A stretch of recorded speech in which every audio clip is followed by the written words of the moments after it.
blue with blue, and the charmed ones too, on Charmed Chats. Hello! Hello! Welcome to Charmed Chats with Kendra And Kat. We are now on episode 305, Yeah. Sight Unseen, Uh-huh. which I was about to say debuted, but no, aired. It aired November 2nd, 2000. Yeah, we're getting close to the end of 2000. Uh-huh. Kind of interesting. So, quick disclaimer, I guess, would be Heads up. heads up. I am not feeling all that great. It's been about 3 weeks since we last recorded because I wound up not having a voice for a little while there and still It's have a cough. Pretty much been a month. Yeah, it's been almost a month. We last recorded at Christmas. Yeah. So, it's been a bit. So I apologize if my voice gets weird at any point, but I'm still a little under the weather. And the weather is not helping by jumping around, which kind of jerks you to and Yeah, fro. it really does. It really, really does. I hate winter. And not just because of snow, because I enjoy snow. Snow is fine. It's the weather changes that do me in. Mm-hmm. 21 day and 50 the next, and then -3 the next. It just Yeah. messes with me. It's not fun. So I will try to cut out all coughing. Sad backwards is Das, and Das not good. Correct. That's not good. I will try to cut out any coughing that happens, but I apologize if any gets left in. You are forewarned. It'll probably be my fault. I'll be talking while you're coughing. Possibly. I'm not good at stopping Yeah. talking. Yep. Yeah. Mm-hmm. Anyway. So, let us get right on into it. We start out inside P3 with Phoebe sitting at the bar in a long sleeve pink shirt with her hair pulled back into a neat ponytail. She looks at her watch and then tells Abby, the bartender, to get Sean another drink. And she looks over at a guy sitting at the other end of the bar wearing a red shirt, a leather jacket, and we're assuming that this is Sean. Mm-hmm. And he's got kind of one of those slightly long haircut dealios. Yeah, a little bit. It's a little coiffed. It's a little coiffed, and it's kind of a center part, but not really. Because Yeah. he doesn't, like, have bangs. It's just, like, parted in the center, but kind of fluffed up in the back. Yeah. So, since we are to assume this is Sean, let me tell you about him. Sean is played by Eddie Cahill. He was born in New York in 1978. He's been acting since 2000, and he's had a pretty decent career under his belt already. Mm-hmm. Most people will probably recognize him from CSI New York, Under the Dome, or Conviction. This episode of Charmed was his second role, with his first being an episode of Sex and the City, where he also played a character named Sean. I thought that was very funny, that his first 2 roles were characters named Sean. That is rather funny. It's just great. So, back to the show. Abby agrees to get him another drink, but warns that it is over the club limit, which makes me wonder what that limit is. Yeah, I'm not... Because- I've never heard of clubs or bars or anything having, like, a limit other than if the bartender thinks you're too sauced, Yeah. they'll steal your keys and put them in, like, a bowl. I've heard of a minimum, Well, yeah. like a 2-drink minimum. That's is- generally for events, though. Well, yeah, that's usually, I lovingly say, that's usually for strip clubs. But, you know... Well, a strip club is an event in and of itself. Yeah. So. But yeah, like, I've heard of a club having a minimum drink, Yeah, when I went to go but see not a limit. that guy who hosts Cupcake Wars do his stand-up. Jason? Justin Willman. Justin, yeah, Justin. The tickets were technically comped. Colin got them from work or something. And we had, two order minimum. Like, it had to be 2 separate things. It didn't have to be 2 drinks, but it had to be 2 different things. Yeah. So I think I got, like, an appetizer and a drink or something. But yeah, I've never heard of maximums other than whatever the bartender's discretion is. Yeah. Who knows? Piper might have issues with having too many drinks, because once you get past a certain amount, people get... It sounds like something some regulatory board would push on clubs. Could be. It doesn't And sound I like also don't know the liquor laws in San Francisco, because that could be part of it as well. Or, actually, no, it doesn't sound like a regulatory thing, because if they're breaking it, then Yeah. they'd obviously not want to, like, get any cops involved. I don't know. Yeah, I don't know. Anyway, so Phoebe says that they'll get him a cab home as Piper approaches the bar. She's got her hair down, she's wearing a sparkly black cami top with, like, pink trim and straps. It was interesting. And she's got on that little diamond necklace. And we learn from them that Sean is Prue's date, but she still hasn't shown up. And according to Phoebe, she's been on some kind of demon bender since they got back from 1670. Yeah. Phoebe wonders how they're going to explain things to Sean. And I'm like, what the fuck happened to Mitch?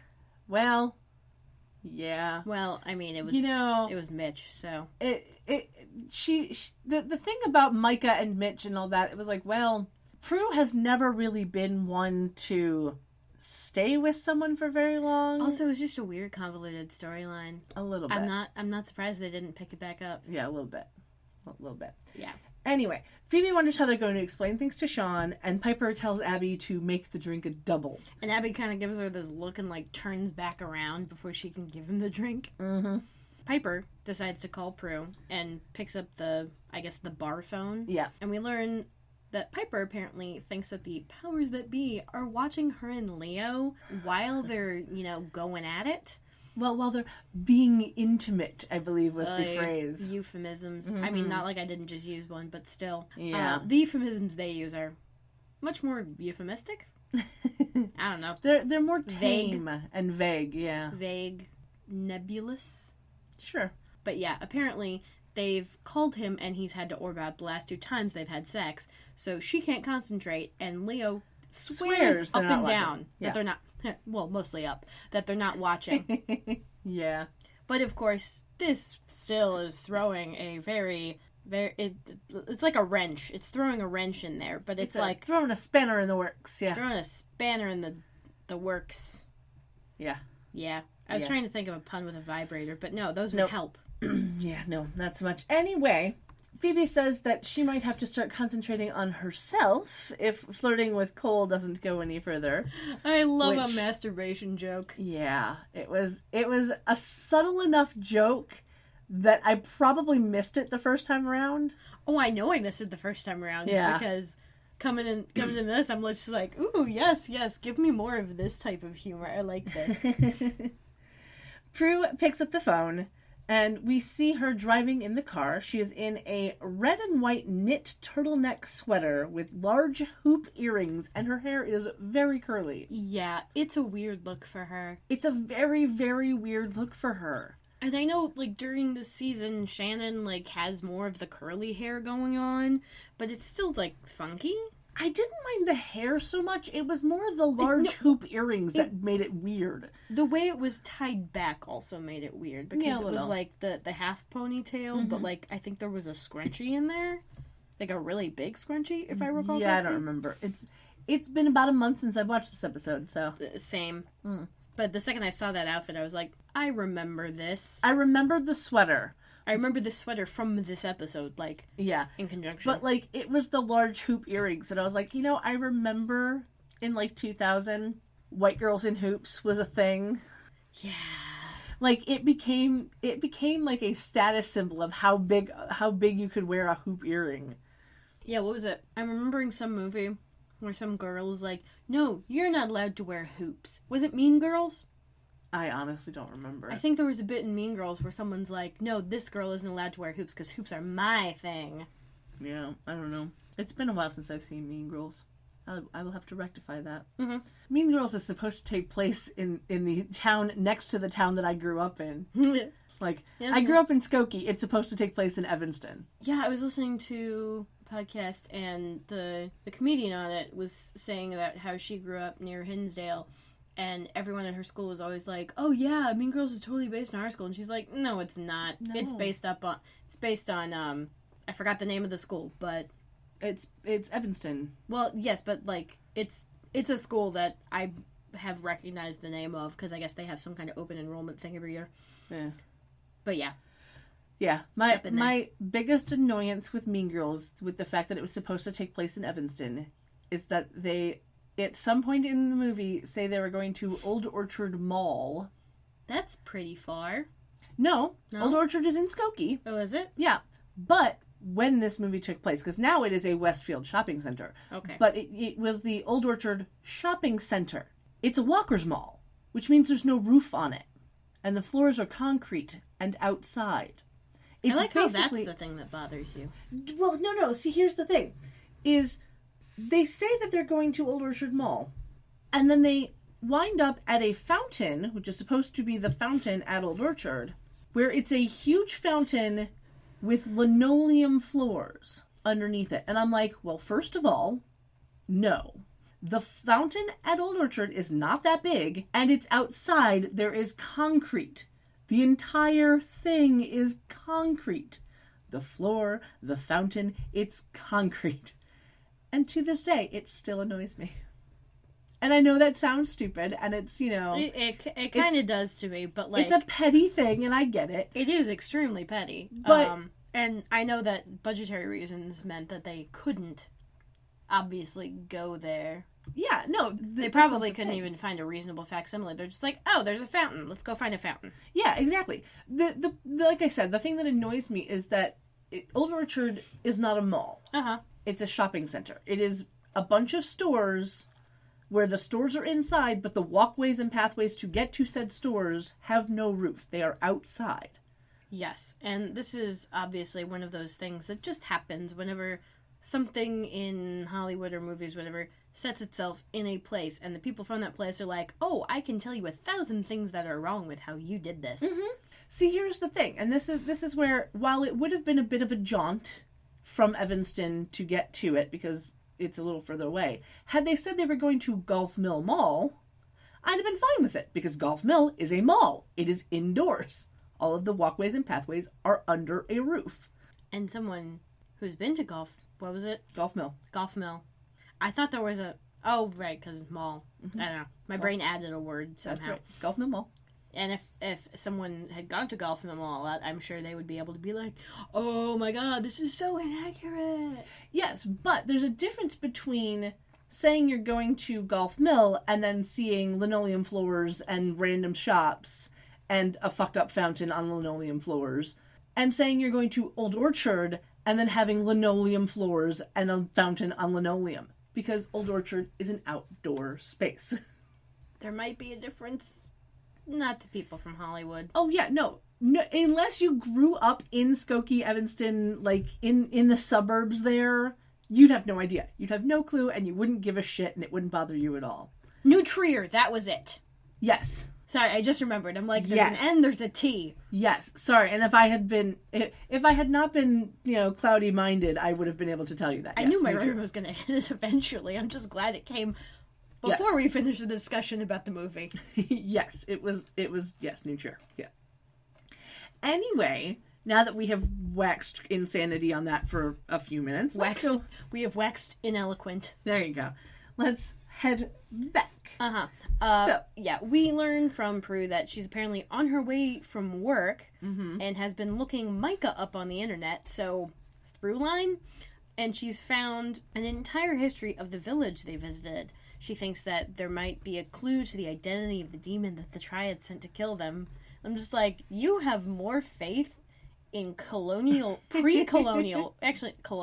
records than I do in, like, hospital records. Now. Yeah. Wow, girl.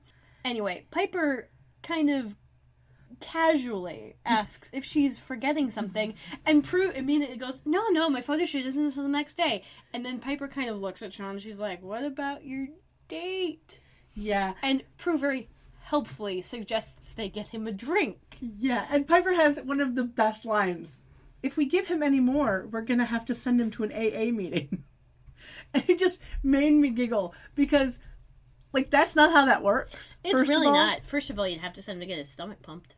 Well, not necessarily. Some people can hold their alcohol. But it just, it made me laugh, because it was like, the insanity of, if we give him another drink, he's going to become an alcoholic.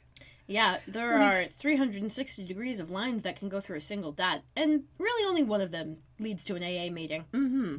So, AA for Geometry humor. AA, for anyone who might not know, stands for Alcoholics Anonymous, and it is a group that was founded in 1935. If you've ever heard the phrase 12 steps... Or 12-step program. Yeah, that's where it comes from, is from AA. I will link to the wiki for anyone who wants to read more about it. It's very much a believe in a higher power and put all of your faith in a higher power, and therefore it annoys the crap out of me. Oh, yeah. Because it's basically telling you you're not responsible for your actions. You don't have to try and clean up your own shit. Just believe in God, and God will do it for you. And you have to, like, sign some weird shit saying that you believe or whatever. Yeah, and I have no issues with people who believe in religion. That is not my problem. But it's not very helpful for the people who don't. Yeah, well, there is that. But my problem is when it's instead of saying you have a problem wherein you are an alcoholic and you need to not drink ever again and learn to deal with that fact, it's basically telling you, well, put your faith in God and God will sort it out. Mm-hmm. And that annoys me because not everybody can do that. Yeah. And I think they've kicked people out before for not signing, like, the faith pledges or whatever. Like, they'll let them get it so far, and then they're just like, well, if you can't say that you're a Christian, then we can't let you continue. Yeah. And it's just really exploitative. Yeah, and it started in 1935. Carrot dangly. Yeah. So it has very much just getting out of the Depression thought processes. Oh, yeah. That we no longer have need for. Nope. In that same way. Nope. And I'm not begrudging the people that AA works for. If you are in AA and it's working for you, awesome. Work it. Go for it. I'm very proud of you for getting the help that you need. Yeah, it's not a one-size-fits-all. Nothing is one-size-fits-all. Yeah. Except that one BuzzFeed video of those pants. I think they were like jeans or something. Granted. I think you're thinking of a sisterhood. No, well, thing. no. There was someone at BuzzFeed got these, like, one-size-fits-all, like, weird jean thingies and literally had everyone in the office try them on, and it fit everyone. Now, they didn't have anyone, like, your size, but they had people my size, and that was fucking impressive. Yeah, because I think, what's her name? Is it Kristen? The cute pudgy one? Yeah. Yeah. Mm-hmm. Like, I think she's a 22, I want to say. And I don't think she was in this video. Yeah, I don't know. But, like, it's really interesting to me, again, with the craziness of tangents that we're already going on. But it's really interesting to me. It's like old times. Yeah. How, like, people look at her and just are automatically like, oh, she's so fat. Like I've seen the comments on those videos, and it makes me sad. Mm-hmm. Because, like, I am bigger than her, size-wise. Yeah. And, like, reading those comments is like, well, they could be saying that about me, and how would I deal with this? And this is why I try very hard not to read the comments. Yes. That's a number one rule of internet. Yeah. If it has comments, don't read the comments. Yeah. If you don't have to, don't. Mm-hmm. But that's why I like our fans. Yeah. And our lovely listeners, because they're very nice people. They are. And they're never mean, and it's very nice, and we love you all. That was me blowing a kiss, guys. Yeah. Anyway, of course, naturally, Kat is going to link to the wiki for Of course, AA. Absolutely, because, some people might want to learn more about it, and that is fine. Yeah. Learning is good. Yes. Anyway. Prue asks Piper how long Sean's been there, and Piper goes, well, he's been here for about an hour and 327 peanuts. Yeah. And tells Prue that she really should show up. But, of course, Prue blows her off, and she's like, no, I gotta get home and look up this demon stuff. We gotta get to work before the triad gets us. Yeah. And Piper's like, okay, what do I tell him? Prue tells him that, she got caught up at work. Yeah. Which Piper is obviously not happy with.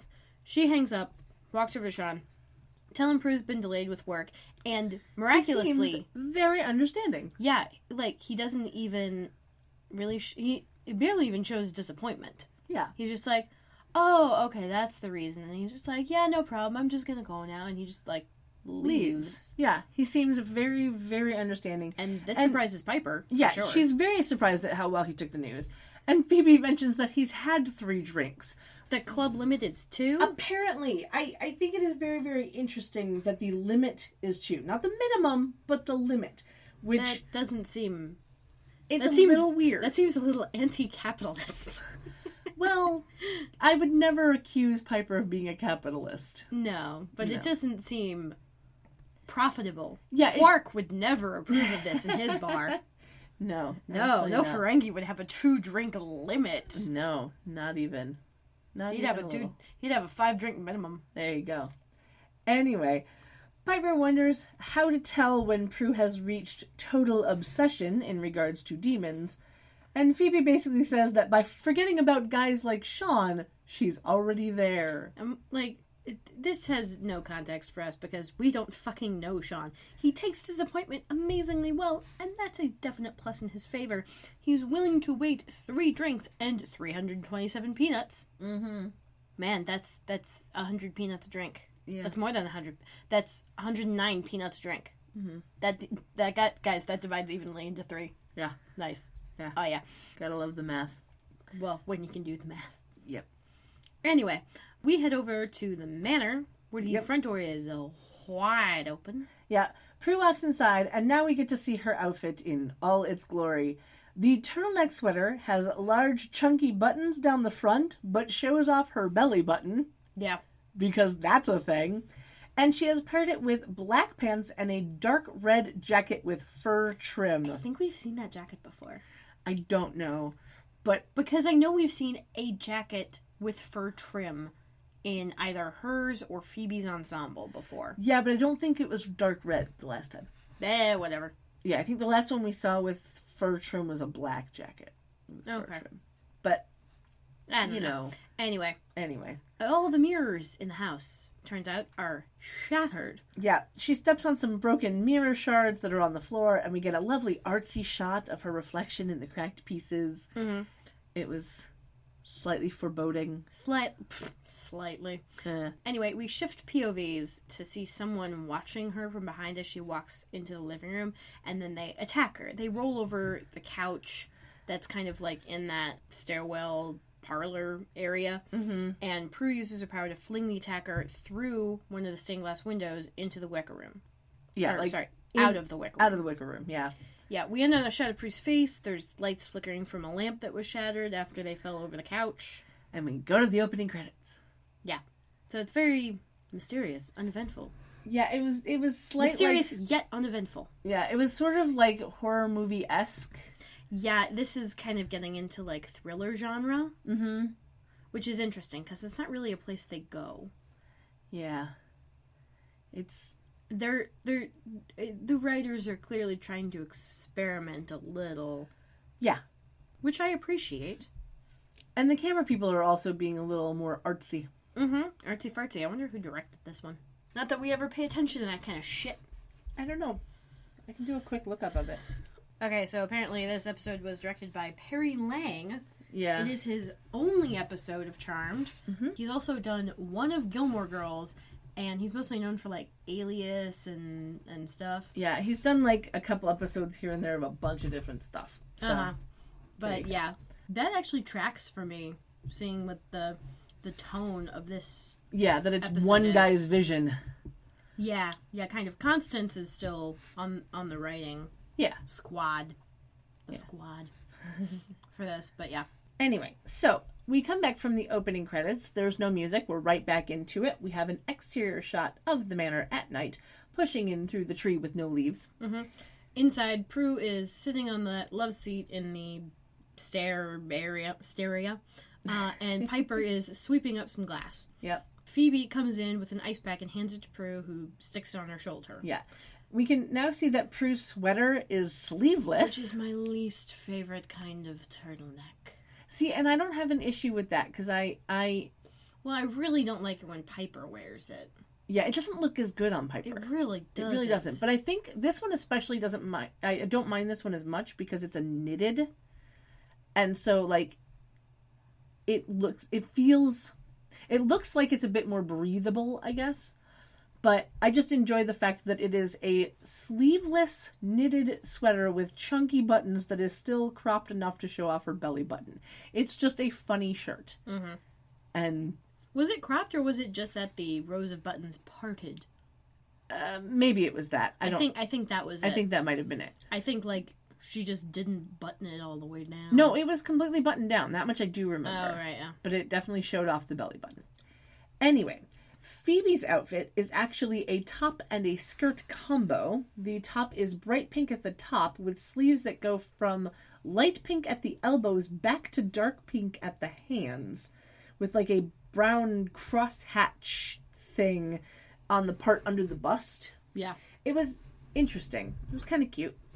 The skirt is a light pink at the top, fading into orange at the bottom. And that was also kind of cute. Anyway, Piper thinks that someone going through the house touching who knows what is creepy, but she's happy that nothing seems to be stolen. Prue has a one-track mind and is wondering why they don't automatically assume it was a demon. Mm-hmm. And Piper's like, dude, the only demon we know of who even used mirrors was Callie, and we vanquished her ass. Yeah.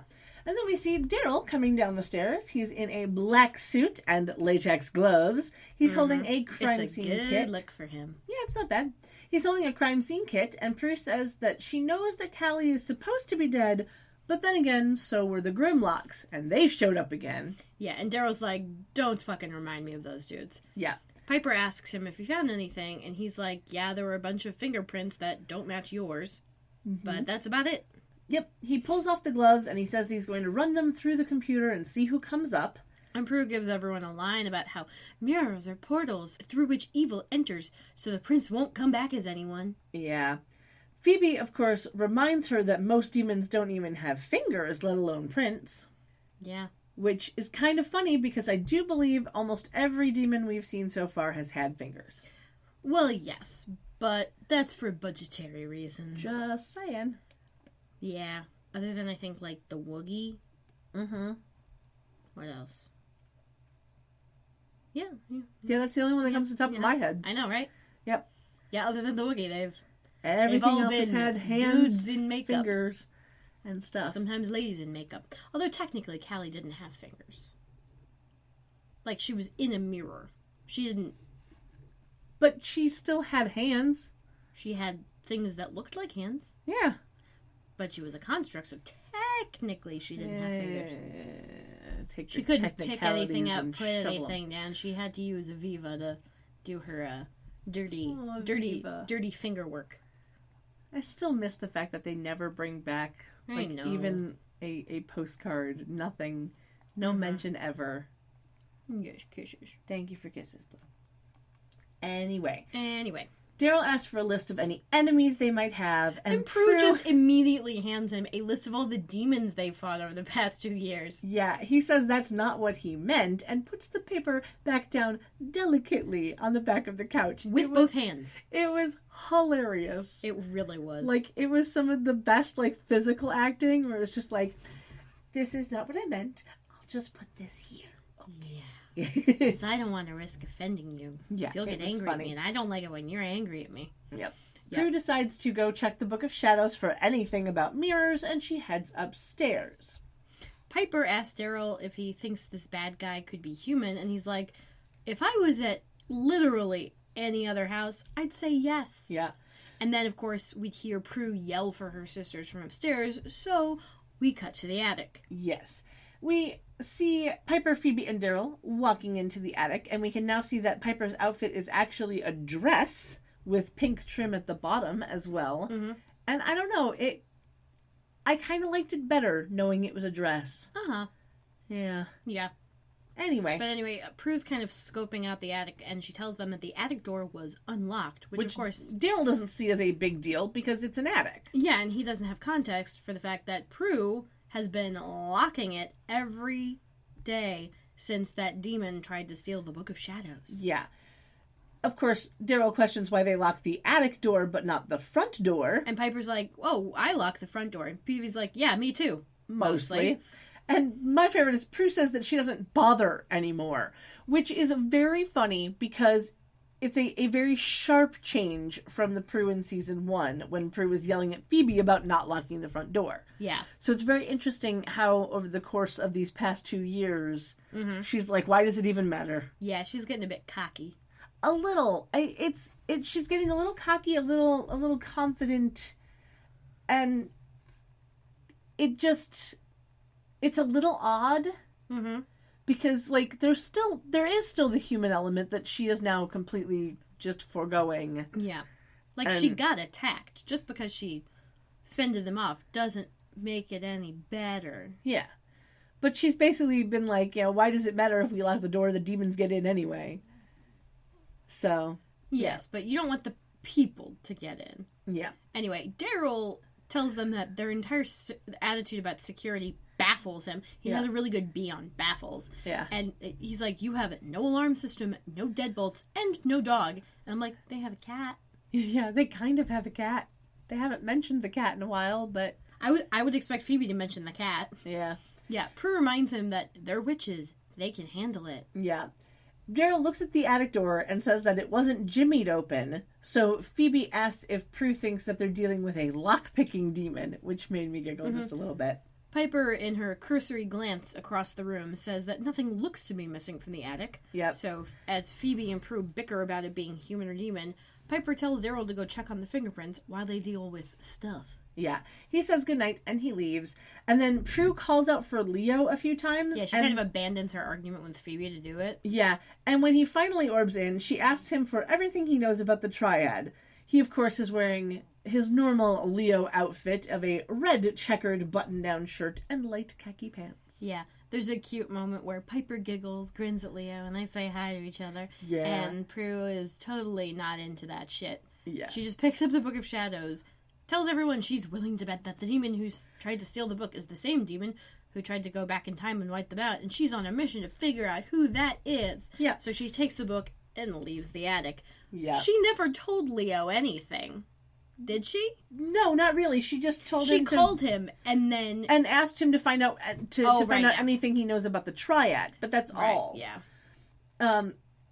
Phoebe then jokes about Prue needing to get laid as Piper and Leo grin and giggle with each other. Yeah, camera cuts to couple. And Phoebe seems to feel awkward about being there for this and just kind of excuses herself to go see what Prue is up to, and she leaves. So we're left with Piper and Leo standing very close to each other and just smiling at each other. And it is it's one of the most adorably awkward things. It is real cute, and it's odd to have this at this point in the relationship. Yeah. This seems like something that would have happened, ages ago. Yeah. Because this is very honeymoon phase feeling. Yeah, they're in a very cutesy, moment thing that's happening. Yeah. So anyway, we jump over to the 3 Triad members standing in their lovely fire-rimmed circle as Cole appears, again, via fire, between them. Yeah. And the Triad are played by the same 3 people as before, so I'm not going to tangent on them. Mm-hmm. Yeah, they're arguing back and forth because the Triad's impatient, and Cole's like, dude, you had 2 years. I've had a month, and I've basically, gotten everything that you had. So, Yeah. They say that he's had all of the information gathered by the blood of the demons who died before him to get all of the info that he's using, and so they're really annoyed that he hasn't found anything else. Yeah, and he, makes the excuse that he's almost gotten Phoebe. And they're like, well, we're taking you off of the job. We're assigning someone else to the task. Yeah, he's upset about being replaced, and then he starts to mention whatever deal they had with him. And they're like, yeah, the deal benefits you more than it benefits us, so whatever. But they also say that he's not getting replaced so much as he's getting an assistant. More like rival, really. Yeah. Anyway, they tell Cole that they've already sent Troxa on his mission. Yeah. Which is just a really great demon name. It is honestly. kind of, yeah. We fade via blue fog to a man, assumed to be Troxa, walking toward the camera. He's in all black, so you know he's a bad guy. Kind of short, sticky-uppy, dark hair, and a little goatee. Which just really helps the evil aspect. Yeah, because, facial hair means you're the devil. Well, the goatee means. Yeah, there is that. Yes, because you must stroke the goatee. Stroke the goatee. Anyway, Troxa is played by Rick Hurst. He was born in New York in 1965. He started acting in 1988, and he's still acting. He's mostly been on soap operas, but he was apparently on 3 episodes of the original 90210 back in 1997. So he probably knew Shannon from that. Probably. Anyway, Troxa walks up to the closed front door of the manor, turns invisible, opens the door, and walks inside. We do not see the door close. Nope. We cut to Piper's room as Leo and Piper kind of stumble in, macking. Making out. Yep. Piper kicks the door closed, and then as Leo continues to like try and keep the mood going, she's like, I feel like I'm being watched. Yeah. They, of course, then continue kissing, and they start to lay down in the bed, and we get a POV of someone, supposedly Truxa, Opening the bedroom door as Piper asks Leo to tell them to look the other way. and Leo's like, they're not looking, I promise. Yeah, and this is clearly, you know, a line that they've had to... Yeah, Go they've had down this before. conversation before. She reminds him of the last 2 times. He says that it's just a coincidence. Yeah. And as we see the bedroom door close again, she says that she needs to feel like she's not being watched. Well, I mean, he's right. 2 is a coincidence. 3 is a pattern. Yes. So, yeah, there's She that. apologizes. Leo says that it's okay and he needs to get Prue answers anyway. And they start to kiss again. And Leo orbs out in the middle of the kiss, much to the frustration of Piper. And a little bit to me. It kind of annoys me. Like, bitch, you just had this conversation. Yeah. At least finish the kiss and then orb out. Don't be a bitch, Leo. I love you, but don't be a bitch. Also, very frustrating because it's like, Piper, you already said this wasn't going any farther until you know that you're not being watched. So, why are you annoyed? She's annoyed because he orbed out in the middle of a kiss. At least finish the kiss. It seemed like she was just like, oh, I was hoping to escalate again so I could tell him that I can't do this again. I'm just like, oh, honey, you can't have it both ways. See, I didn't see it that way. It was, for me, it was more of a she was annoyed that he orbed out in the middle of a kiss. I mean, yeah, that would annoy me too. Yeah. Anyway, we cut to the attic via shaky POV cam. yeah. Prue is asleep in a chair, like a rocking chair or a wicker chair or something. she fell asleep in the chair in the attic with the Book of Shadows in front of her, and there's like a pad of paper on her chest, so she's been taking notes. And Invisible Truxa walks over to her, and he knocks the pad of paper over so that we can see all of the notes that she'd been making about the triad. And it's honestly kind of silly because it's just like a bunch of keywords and like boxes and circles and arrows drawn. Like, Yeah, I would never have made this. Notes. It was a super sloppy flowchart. Yeah, it was one of the worst notes I've ever seen. I know, yeah. It's not helpful. My music history professor would be like, were you paying any attention? Yeah. It did not look like it was a helpful notepad in the least. Anyway, he picks up a pillow, holds it above her face, and she, a la convenience, wakes up just in time, uses her power to fling it away. The pillow goes flying across the room and bursts into feathers. Yep. Why? Who knows? Visual effects. Mm-hmm. They're She fun. She then stands up and looks around, and we get a shot of a rocking chair that was rocking, and then we hear the doorbell. Yeah. So we cut down to the foyer, where Phoebe is answering the door to Cole. And she's now in a lovely little silk robe over pink Asian-style silk pajamas. Yeah, they were kind of cute. Mm-hmm. They looked like they were very comfy. He is in a white V-neck sweater under a black wool jacket with a lovely scarf on. Yeah. She asks why he's there, and he kind of, like, pushes past her into the house, and he's, like, scanning around. He's like, oh, I heard about the break-in. Prue and Piper come down the stairs to see what's going on. Yep. He asks them all if they're okay, and Phoebe gets a little flustered and flirty, and he's like, did you see who it was? Yeah, and when Prue says no, he says he's going to call the cops to get a patrol car to watch the place. And he pulls out a lovely vintage cell phone. Well, it wasn't vintage at the time, but yeah. It's vintage. Prue says that they can handle it. Cole says that they don't know what kind of evil they're dealing with. And then Cole sees that the front door open and close, but nobody else sees this happen. Because they're all a la convenience standing in between him and the front door. Yeah. Phoebe asks if Cole would like a drink. Prue says that they have things to discuss. That don't include him. Yeah. No boys allowed. Yeah. Cole says that he should get going anyway because it's late. He then tells Phoebe to call him anytime. She stammers that she will, and he leaves. And then she immediately trains her eyes on Prue and is just like glaring her down. She's like, I hope you have a good reason for making Cole leave. Yeah. Prue tells them about the pillow in the attic, Piper says that she was probably just having a nightmare. Prue then gets annoyed that they're not taking this more seriously, and she goes back upstairs. Because, of course, Yeah. gotta have some tension. We cut out to the porch where Cole is calling out for Troxa. Troxa, who is still invisible, grabs Cole around the neck and pushes him up against the wall, and then becomes visible again.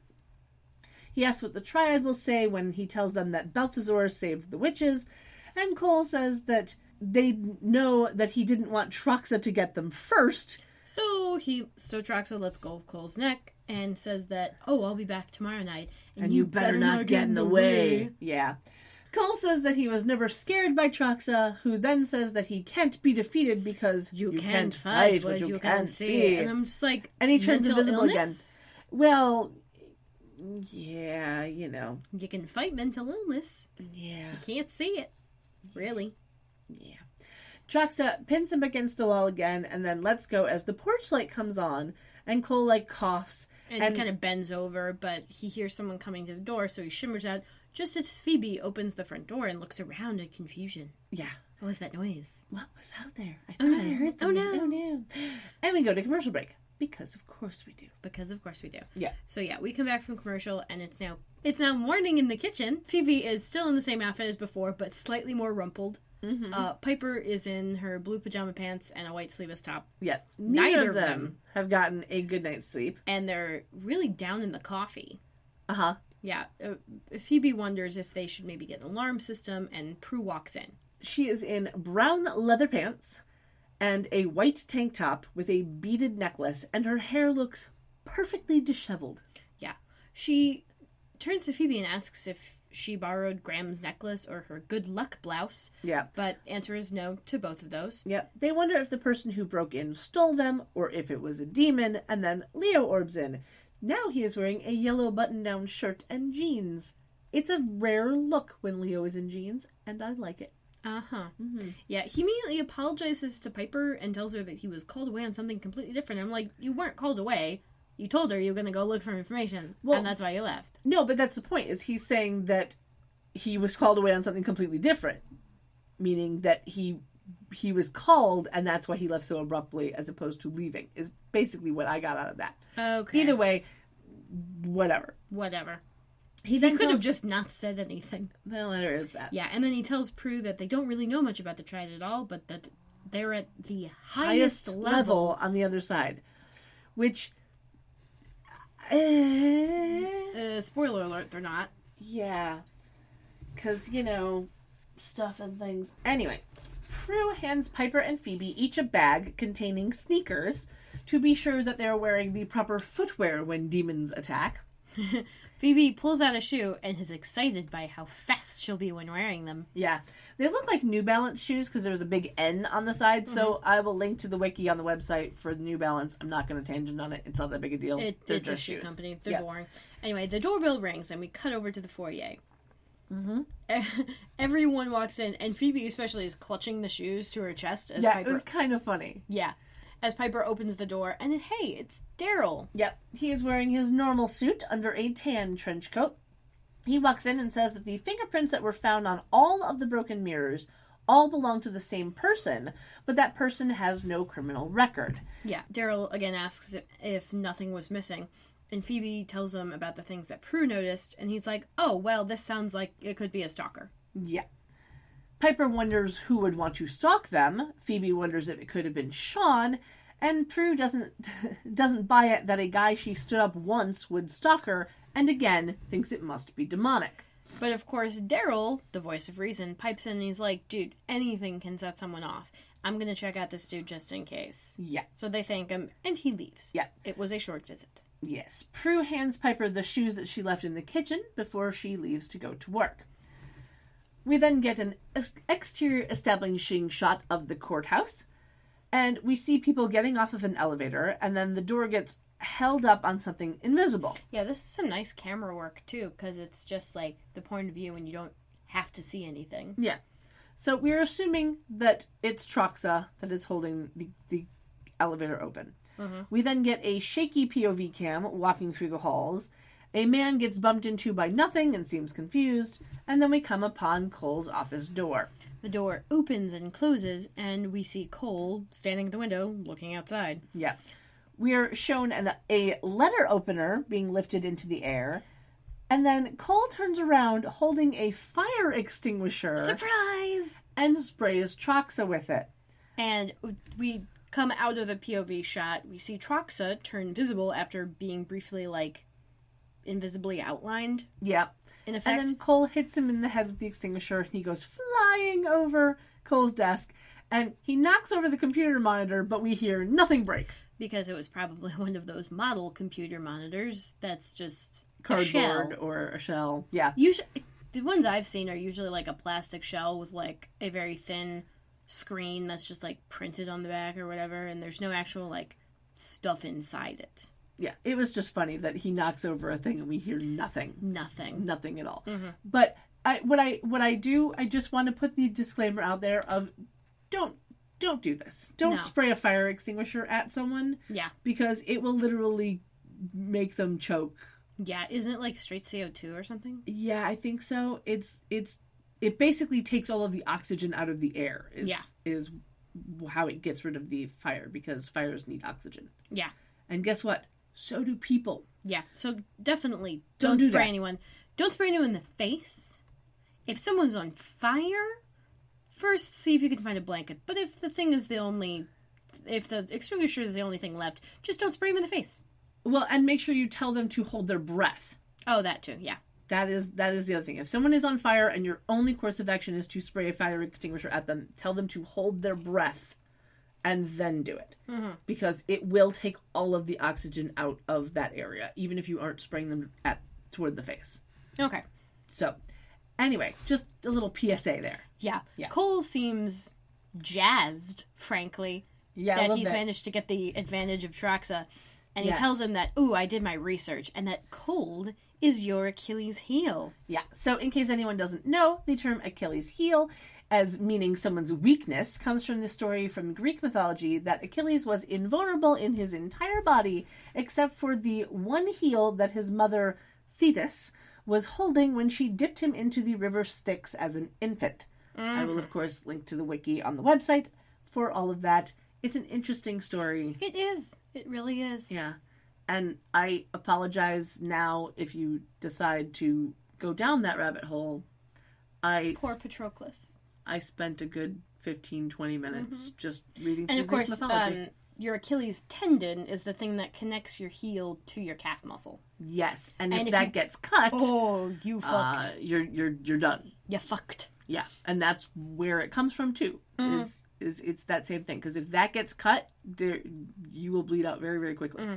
And side note, the reason that using the fire extinguisher exposed Troxa is because of physics, because the rapid expansion of the material inside the extinguisher into the open air uses up a lot of heat energy. Yep. And so it effectively creates cold because it's sucking heat out of everything. So fire extinguishers, not only do they suck air, they also suck heat. Yes. So just so you know. Yep. Don't use it to chill your beer. No, don't do that. No. Don't do that. Anyway. I wouldn't use dry ice either, frankly. Yeah. So anyway, we learned that while Troxa is vulnerable to cold, he doesn't feel, so he's not even able to know when it's cold. Yeah, that was that will come back somehow. That was a James Bond plot. Yeah. Troxa says that he'll kill the witches and then come back for Cole, and he leaves by going invisible again and slamming his way out the door. And Cole looks super fucking smug. Yeah, because Troxa has no chill.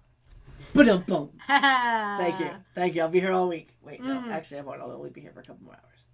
Yeah. Anyway, we jump over to Prue, who's at a remarkably busy photography studio with a snake dude. Yeah, he's like a snake hunter kind of. He's like dude. Wait, what's his face? You know who I mean? Yeah. I'll kind of. I get there. Yeah, he's like Bobo Steve Irwin. Yeah, that was the name I was looking for. Yeah, because I guess, whatever. But yeah, she's basically talking with Bobo Steve Irwin. I don't get the Bobo part of that. Knockoff. Oh, okay. It's just another way to say that, I guess. I don't think I've ever heard that before as a thing. I hear it a lot on podcasts. Okay. I assume Anyway, it's a phrase. so we learned that she is going to be taking photos of this TV steak hunter with the bad Australian accent. Really bad Australian. Oh god, it was horrible. So our knockoff Steve Irwin is played by Nick Meaney. He started acting in 1993. He hasn't done anything since 2013. And the funniest thing that I saw in his IMDb history is that he was on an episode of The Pretender, which love that show, playing Dennis O'Quinn, the Cuban. He Which does not look just- at all Cuban. Which, just that name alone is just very funny. And he was on an episode of That's So Raven as Reptile Rick. Which makes me think that he probably owns a few reptiles and knows how to handle them or something and just puts that in his resume. And they're like, sure, we might as well hire you for this thing that involves some kind of, like, scaly animal. Yeah, I don't know. All I know is that he is not Australian. I don't remember where he was born. I apologize, I didn't write it down. But I know he's not Australian. His longest running gig was on the soap opera The Young and the Restless, where he was on 16 episodes over 6 years. That's not a lot. No, it really isn't. Especially considering how many episodes soap operas have in a year. Yeah. Yeah. Anyway, Prue tells him, just act like you're doing your show and I'll take pictures. Yep. So he starts talking with the snake that he's holding, and then he heads over to a cage that's sitting on a table, and we're shown that there's someone outside taking pictures of Prue as she takes pictures of this guy. Through, like, a really fake-looking ficus or something. Yeah. Like, through some fake leaves and branches. Yeah. So it was one And of those they're where, wearing, like, black gloves, and I think there's... I think there's a hat on or something. Like, you can see nothing of this person. They're completely they're completely obliterated. covered. But it's one of those things where it's supposed to look like this person is outside, but you can tell that they're inside the studio. Like, Just on behind another some fake set. trees. Yeah. Yeah, it was very weird. Anyway, Prue asks about the cage, and he says that it's good for catching whatever you need caught, and she seems to have come up with some sort of a thought. And he uses my favorite phrase in this entire episode. And he's like, you just put in a little snake snack. Yes. And I really love that. Yeah, snake snack. Snake snack. Yeah.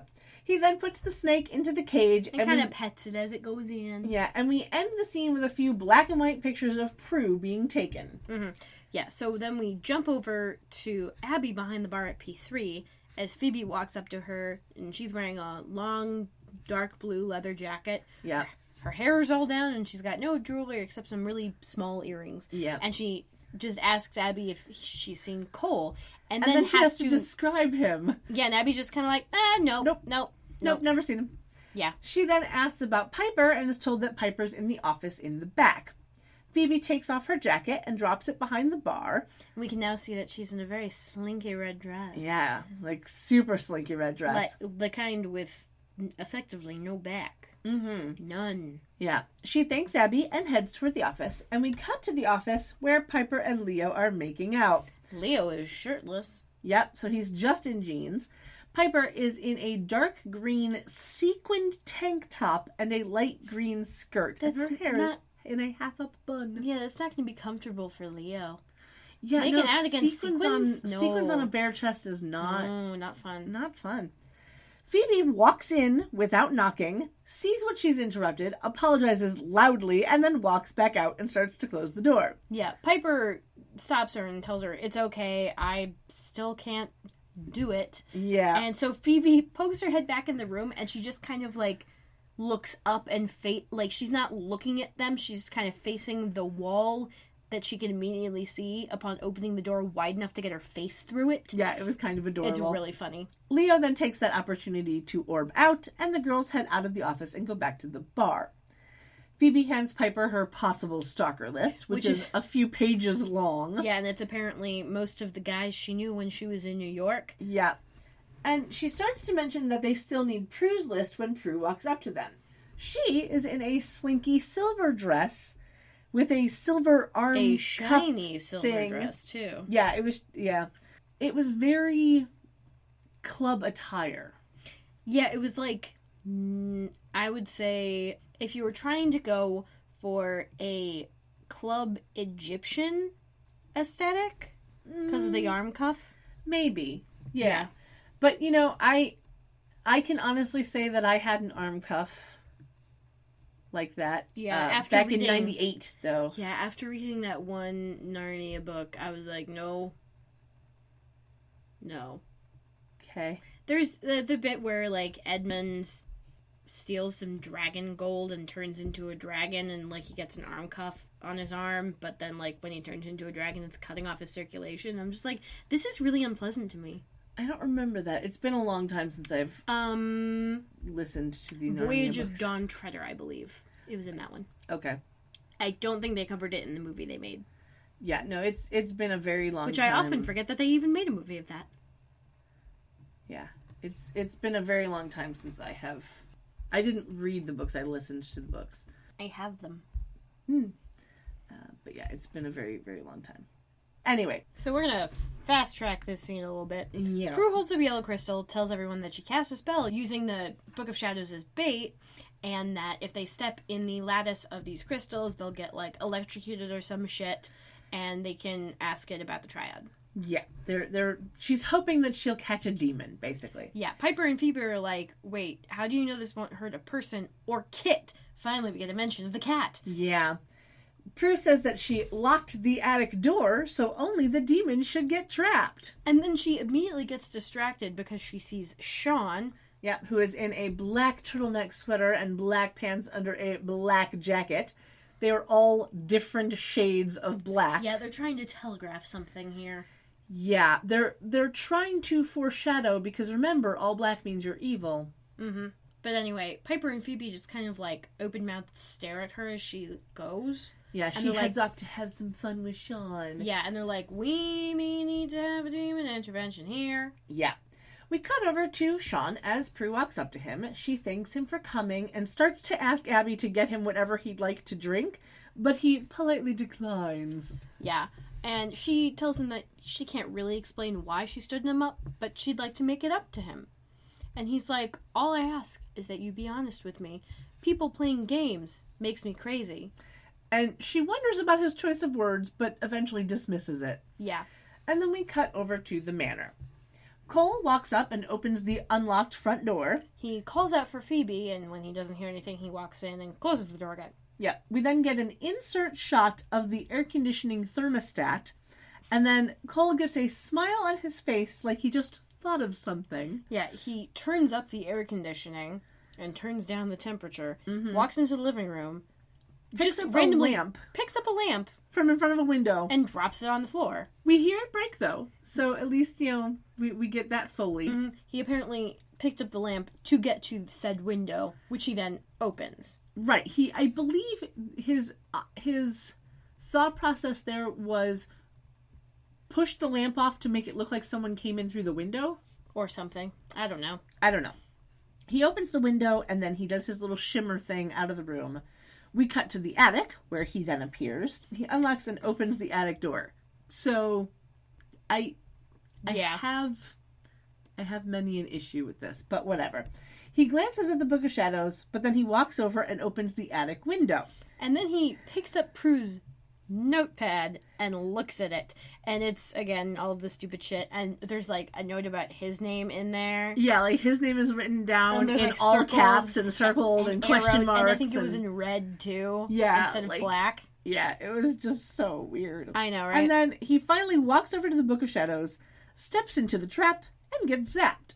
The Book of Shadows falls to the ground, and he turns into Balthazar for a moment, and then back into Cole before he falls to the ground. Yeah. And we cut over to P3 as the yellow crystal on the table next to Prue glows. It freaks out Sean and surprises Prue. And she kind of does like an, oh my god, and grabs it and jumps up. And Yeah, she just she leaves Sean. Leaves him at the table, runs over to Piper and Phoebe, telling them that they caught a demon and they need to go. And, like, doesn't even say goodbye to Sean. Nothing. She just grabs it and runs. And it's just like, Yeah. really? Like, not even, really? One track mind. Yeah. We have a quick cut over to the attic where Cole is still lying on the floor. And we go to commercial break. Yeah. When we come back, we see the girls walking into the manor. Piper and Phoebe have added jackets to their outfit, but Prue has not. And they are now all wearing their sneakers, Yep. and Phoebe still has no jewelry. Yeah. Prue says that Piper will freeze the demon and that she'll tie him up. And Piper's like, dude, why is the house freezing? Phoebe Yeah. looks around and she's like, all the windows are open. What Which is the? funny, because we only saw him I open know. one window. Yeah. One downstairs. One Just one. singular sensation. Anyway, the girls all head upstairs and we cut to the attic. Prue walks in, turns on the light, and we see Cole lying there, much to the dismay of Phoebe, who is now wearing a beaded drop necklace. Gee, you mean you mentioned that she wasn't wearing any jewelry for a reason? Uh-huh. Yeah. Yeah. Anyway, Prue tries to remind her that the trap was for demons, but Phoebe goes over to him anyway. Yeah, he comes to, he starts starts coughing, and Prue asks what he was doing there. And I was very impressed with the speed at which he came up with this excuse. Uh-huh. He tells them that he came by to check on them, and Prue's like, oh, how'd you get in? And he's like, everything was open. Phoebe draws the logical, if fallacious, conclusion that he must have thought someone broke in again, so she helps Cole stand up. Mm-hmm. And Phoebe kind of like glares at Prue off to the side there. Yeah. He asks them what happened and what the crystals on the floor are for. Piper starts to stutter. And Prue just flat out says, oh, it was a trap. Yeah. We then time jump to everyone coming down the stairs. Prue's hair is now much more curled than it was just a moment ago in the previous scene. Uh-huh. Phoebe is asking Cole to forgive them. And Cole is, quite understandably pissed, and he's telling her that the trap, she said, is illegal. It's like having a loaded shotgun with a tripwire behind your front door. Yeah. And he's like, I could have you arrested. Yeah. Piper then wonders why someone turned on the air conditioning, and Cole goes to leave. Phoebe, of course, trails after him, continuing to apologize, and he's just like, I'm just glad that you weren't the one who did this to me. And he just walks out, and I'm like, that was a good exit. Yeah. That was a great, I would slow clap for this performance right here, because, dude, you nailed it. As much as like I said, Cole has hit me in a different way on this rewatch. I still don't like him, but that's because, I know what's coming. Well, yes. And so, I still don't like him. I know. But he isn't striking me the same way anymore. He isn't... Mm-hmm. He isn't absolutely I hate everything about him, rah, rah, rah. Yeah. And I'm very grateful to that. I'm very happy with his subtlety about the game he's effectively playing. Yeah. Anyway. Anyway. And Phoebe kind of sighs and picks up this white box on the porch that has a red bow. Yeah. It's just sitting there. Just sitting next to the door. Takes it inside. It apparently wasn't there when they got home. It wasn't there when they got home, but it was there when she walked out with Cole. Yeah. So she puts it down on the table in the foyer, and There's starts... a bit of angry conversation. She and Prue between start yelling Phoebe at and each Prue. other. Yeah, which, the angry conversation is more true than either of them know about Cole being a demon who's just trying to get close to Phoebe so that he can kill them. Yeah. And it was kind of funny in that moment, because you're just like, yep. Mm-hmm. And in a lull in this argument, Piper reads the card off of this box and tells Prue that apparently she got flowers from Sean. Yeah. Prue then opens the package and we see red roses covered in worms. Maggots, actually. No, they were not maggots. Weren't They were not. They looked more like maggots to me. They were not. I looked up the difference between maggots and mealworms, and they were much more they were mealworms. Okay, that's what. Because someone just says worms, I just assume your typical ground worm. Yeah. Segmented. What are those even called? Worms. Yeah, exactly. Yeah. Yeah, that's what I think of. So I see that and I'm like, okay, great, this type of thing. Now I'm just wondering how many little lizardies all those mealworms would feed. At least a few, yeah. Those are big mealworms. They too. were really big mealworms. But yeah, there is a difference between mealworms and maggots. Maggots are much more white. Yeah. And they don't have little segments. Or in the same way that mealworms do. So yeah, these were definitely large mealworms. Mm-hmm.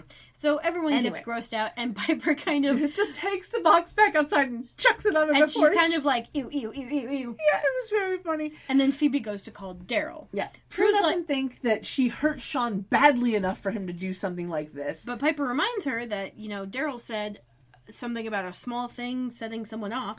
And Prue says that she has to trust her instincts. But Piper reminds her that some evils in the world are, in fact, human. Yeah. She walks off, and we cut to outside via exterior shot of the manor. Cole is leaning against the hood of his car as Troxa walks up to him, becoming visible mid-stride. And it's really cool because he, like, walks through a puddle and he's, like, tracking footprints through it that see later. Yeah, no, that actually doesn't happen until he turns back invisible. Oh, really? Yeah, he doesn't. Okay. We don't see him. We see him walk, but we don't see him walk through the puddle until after. Mm-hmm. So, yeah, he becomes visible mid-stride. And he starts to threaten Balthazar. But Cole plays it cool, and he's like, dude, I came to apologize for pissing you off. Yeah, the trombones are all yours, man. He's doing a real fun tone with this. Yeah. Troxa, of course, says he doesn't trust him, and Cole tells Troxa not to blame him when he fails. Yeah. As he inevitably will. Yeah. And then Troxa starts to walk off, and this is where he turns invisible before he walks through a puddle, and we see the wet footprints walking away. Which was kind of an interesting visual. Mm-hmm. I kind of liked it. It was nice. Yep. Cole then calls out to Troxa that the key to getting the girls is in the Book of Shadows, which is in the attic. It was a lovely little oh, here, they're all yours. And let me give you this little tidbit of information. Have fun. Okay, bye. Okay, thanks. Bye. Have fun storming the castle. It's going to take a miracle. Yeah. Anyway, we cut back inside. Phoebe and Piper in the living room, now having added white hoodies to their outfits. Because apparently they were chilly, and that was their quick way of warming up. Uh-huh. Mm-hmm. Yeah, they're busily shutting all the windows, or rather, Piper is trying to shut the windows. Phoebe is slamming them. Yeah, Piper seems worried that one of them is going to break from the force of Phoebe slamming them. As am I. Mm-hmm. She's going at them pretty fucking hard. She really is. And goodness knows that's going to be leaded glass. Yeah, because, old houses and such. Phoebe is upset about Prue hurting Cole. Piper reminds her that there's a triad demon on the loose. And Phoebe's like, that demon is not Cole. Yeah. And at this point, with impeccable timing, Leo orbs in, holding one of those giant Hershey's Kisses. Yeah, though it looked like a bit of a knockoff Hershey's Kiss. Because it looked a little messy. Or it looked like he, unwrapped it and then rewrapped it. Because it was a little bit messy on the foil or wrapping. they wrapped foil over something shaped like a Hershey's Kiss. Yeah. Yep. Anyway, Piper kind of just tells him, no, not tonight, sweetie. We all have headaches. Yeah. So this is a reference to the old joke of a woman claiming to have a headache to get out of having sex. But there's supposedly been a scientific study that shows that a woman's sex drive is actually lowered when they have a headache, and men's sex drives aren't, at least in mice. Oh, you mean they actually studied female mice for once? Yeah. Of course it has something to do with sex. They can't just study female mice. Nope. But I do think it's interesting, though, that the old joke comes from a grain of truth. I don't know that that's necessarily where it comes from. I think the study came from the thing, like the trope of the woman going, not tonight, honey, I have a headache. Yeah. So that's probably why they even did that fucking study. Yeah, I just think it's interesting that there is a grain of truth to it. Mm-hmm. Yeah. That, and apparently being in pain is the acceptable excuse for not wanting to bone down. Just dude, I'm not in the mood. What do you mean? I have a headache. Oh, okay. Yeah. Dude, just take no attention. for an answer. Yeah. Anyway, let's get off of that digression. So, Leo seems a little sad but resigned. And Phoebe tells him that he can help close the windows. He's being really cute and dejected. I love it. Yeah, it was sweet. We then cut to the foyer. We see the front door open and then get shaky cam POV of an invisible Troxa watching Piper, Phoebe, and Leo in the wicker room, or walking into the wicker room before he looks toward the stairs. We cut up to the attic where Prue's closing the windows. She's now wearing a white wool sweater and jeans, and she has pulled her hair up into a bun. She starts to walk toward the door past a broken mirror and steps on a shard of the glass from said broken mirror. Yeah. And she sees Troxa's ghostly reflection in the mirror. She uses her power. He flies into the wall. And then turns fully visible and pounces on Prue. Yeah. And she kind of kicks him up over her and into the trap, where he then gets zapped and starts screaming deliciously. Yeah. And smoking. Yeah, as there's like electricity flowing through him, we cut downstairs as Piper hears the screaming and everybody heads upstairs. And the lights start The lights flickered a little bit, yeah. Phasing, rather. I think phasing is probably the better term for that. That's the term for when it like gets slightly brighter and dimmer and brighter and dimmer. Yeah. Anyway, back in the attic, Prue is kneeling just outside the trap. She grabs one of the crystals and pulls it out of alignment so that, Trox is no longer being zapped. He's still smoking, and he's still on his hands and knees. Yeah. And Prue's like, tell me everything you know about the Triad. Yeah. Piper and Phoebe and Leo walk in as Troxa refuses to talk. So Prue puts the crystal back into alignment, zaps him for a moment, and pulls it away again. Yeah. He says that his name is Troxa and that he's not the only agent that the Triad has sent after them.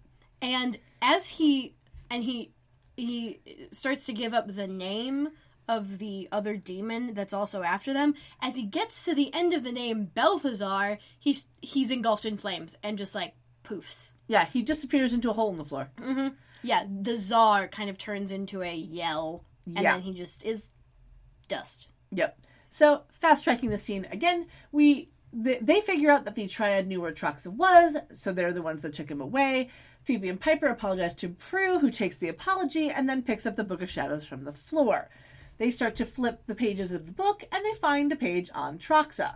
They learn that he is an invisible demon with a weakness to cold, and I'm like, okay, so Book got a lot of good research on this dude. Mm-hmm. And they realize that, had the house not been super goddamn freezing, they never would have seen him. Yeah. Yeah. Prue questions Leo, and he's like, dude, I have not a clue. No. Yeah. And Phoebe's like, do we have another guardian angel? And he's like, Leo's like, I hope so. Because from what I've heard about Balthazar, you're going to need all the help you can get. Yeah. Piper then questions him, and he says that Balthazar is a demonic soldier of fortune and one of the most evil, vile creatures there is. Yeah. They flip some pages in the book, they find Balthazar, and Phoebe realizes from this drawing that it was the same demon they saw trying to take the book a few weeks back. So it's what's his name? Michael, whatever? In the red makeup? Yeah. Red and black makeup? Yeah. So now here I have a question. Does that mean that none of them looked through the book since that day? Because there's a freaking picture right there. Nobody thought, hey, there was a demon who just tried to take the book. Let's look through it real quick and see if we can find him. No? Nobody? No, okay. No. Because, they have a habit of going through every single page of the book and never finding exactly what they need until they need it. Until the prop department comes up with it. Mm-hmm. I love the Book of Shadows. Don't get me wrong. But the Book of Shadows is so a la convenience. Mm-hmm. Yeah. That, it kind of annoys me sometimes. And this was one of those times. There's a series by Garth Nix wherein there is, a magical, Book of Shadows type grimoire thing. Uh-huh. It's, the Book of the Dead. It's for necromancers and whatnot. Okay. And for the people who, make sure the necromancers can't raise the fucking dead. And so, your training is to read through it, and then when you're done, that's when the pages start to change. Interesting. You finish your training, you're ready to go on to all the higher shit and advance up on the line, and the book is never the same the next time you look at it. See, that's cool. That is very cool. But of course, we don't have this kind of mythology for this. All we know is that people keep adding to the book as you go. Right. And see, here's the other thing that I know that they couldn't really do it because it would have been a little weird, but part of me kind of wishes, because we found out, a while back that Graham's has been flipping the book sometimes for them to get them on the right page.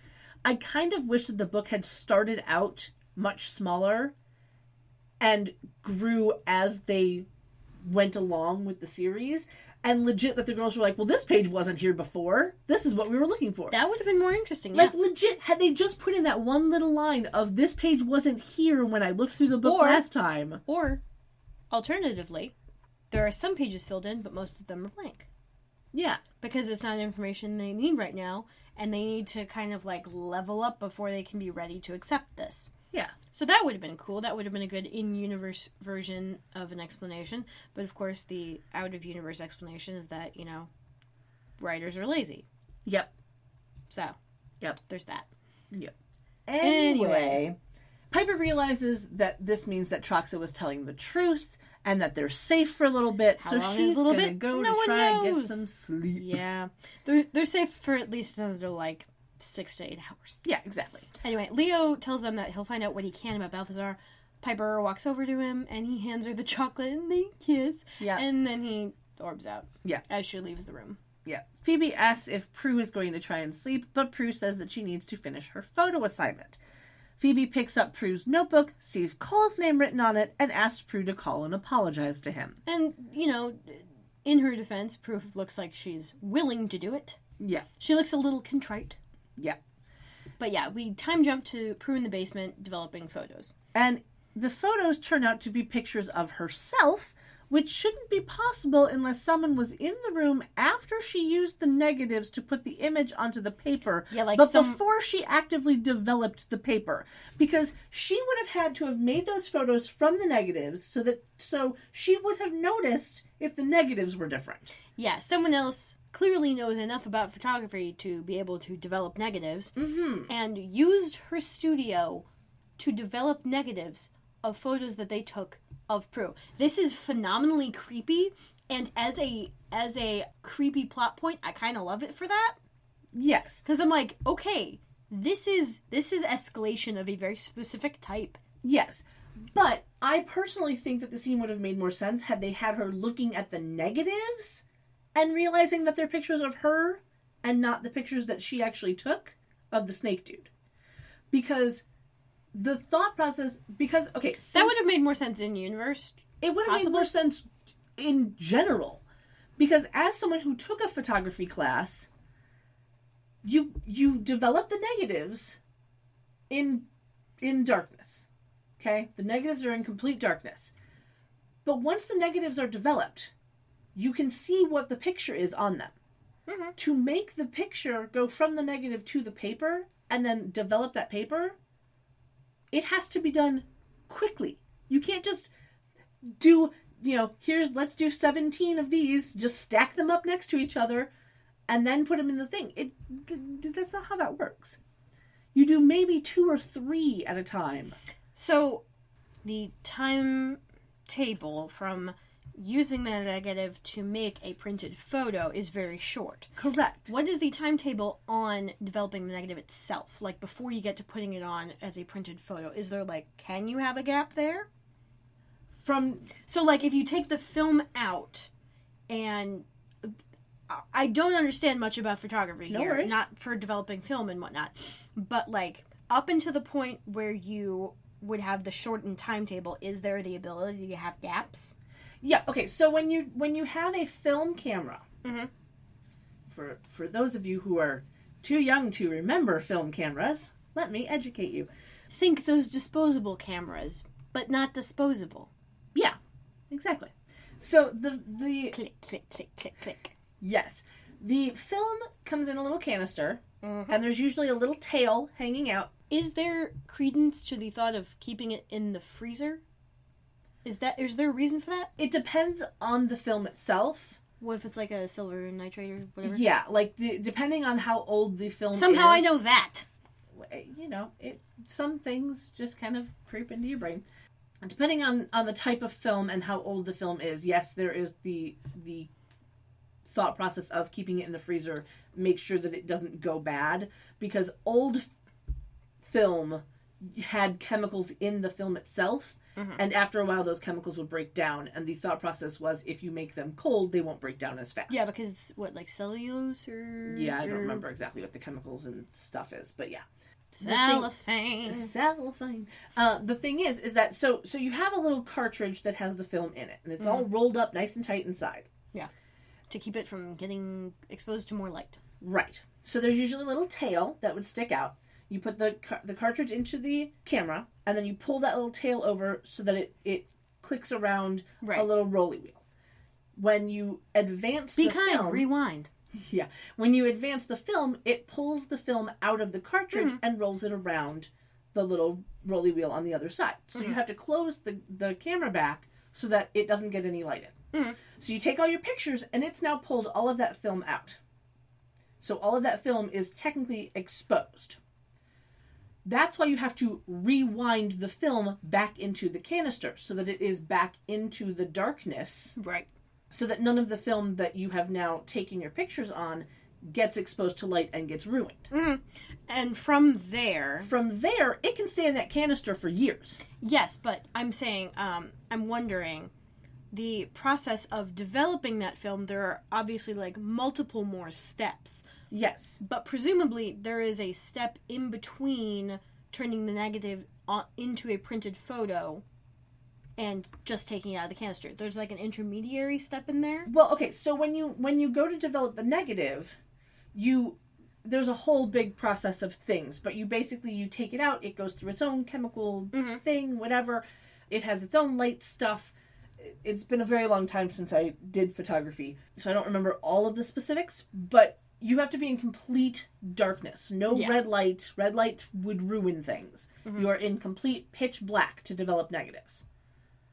So when you're developing the negatives, you don't see what's on them until they're completely developed. Okay. They go through their own little chemical thing. They get hung up to dry. It's a whole big thing. From the time they are dry, then they can be out in bright white light and it doesn't matter. Mm-hmm. But you can see what the picture is on them. They're in negative, which means they're right. Inversed. Inverted, rather. Yeah, inverted. But you can see what the picture is. Okay, so more plausible that someone came in, did their own, like, negative work, put them in the chemicals, left them up to dry, replacing all of the ones Prue had up there, as a way to be really fucking creepy? Yes. Well, okay. However... Well, then from there, what is it? You, like, cut them apart and then, like, put them in a slide and, like... Yeah, you don't necessarily have to... You cut them into smaller pieces, but you don't have each individual negative as its own unless you want to do it that way. And right, the process of getting the negative onto the paper involves shining light onto photosensitive paper? Yeah, so here's the thing, and this is why I say... But you don't... When you shine it onto the photosensitive paper, the picture won't show up until you put that in the chemical bath. But that part is the time-sensitive part. Right, but here's the thing. You have the negative in the little negative holder thing. Mm-hmm. You put the paper underneath it. You're now either in pitch black or red light.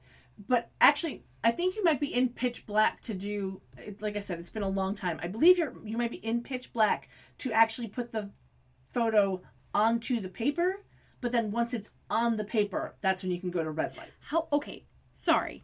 How do you get photosensitive paper to react in pitch black?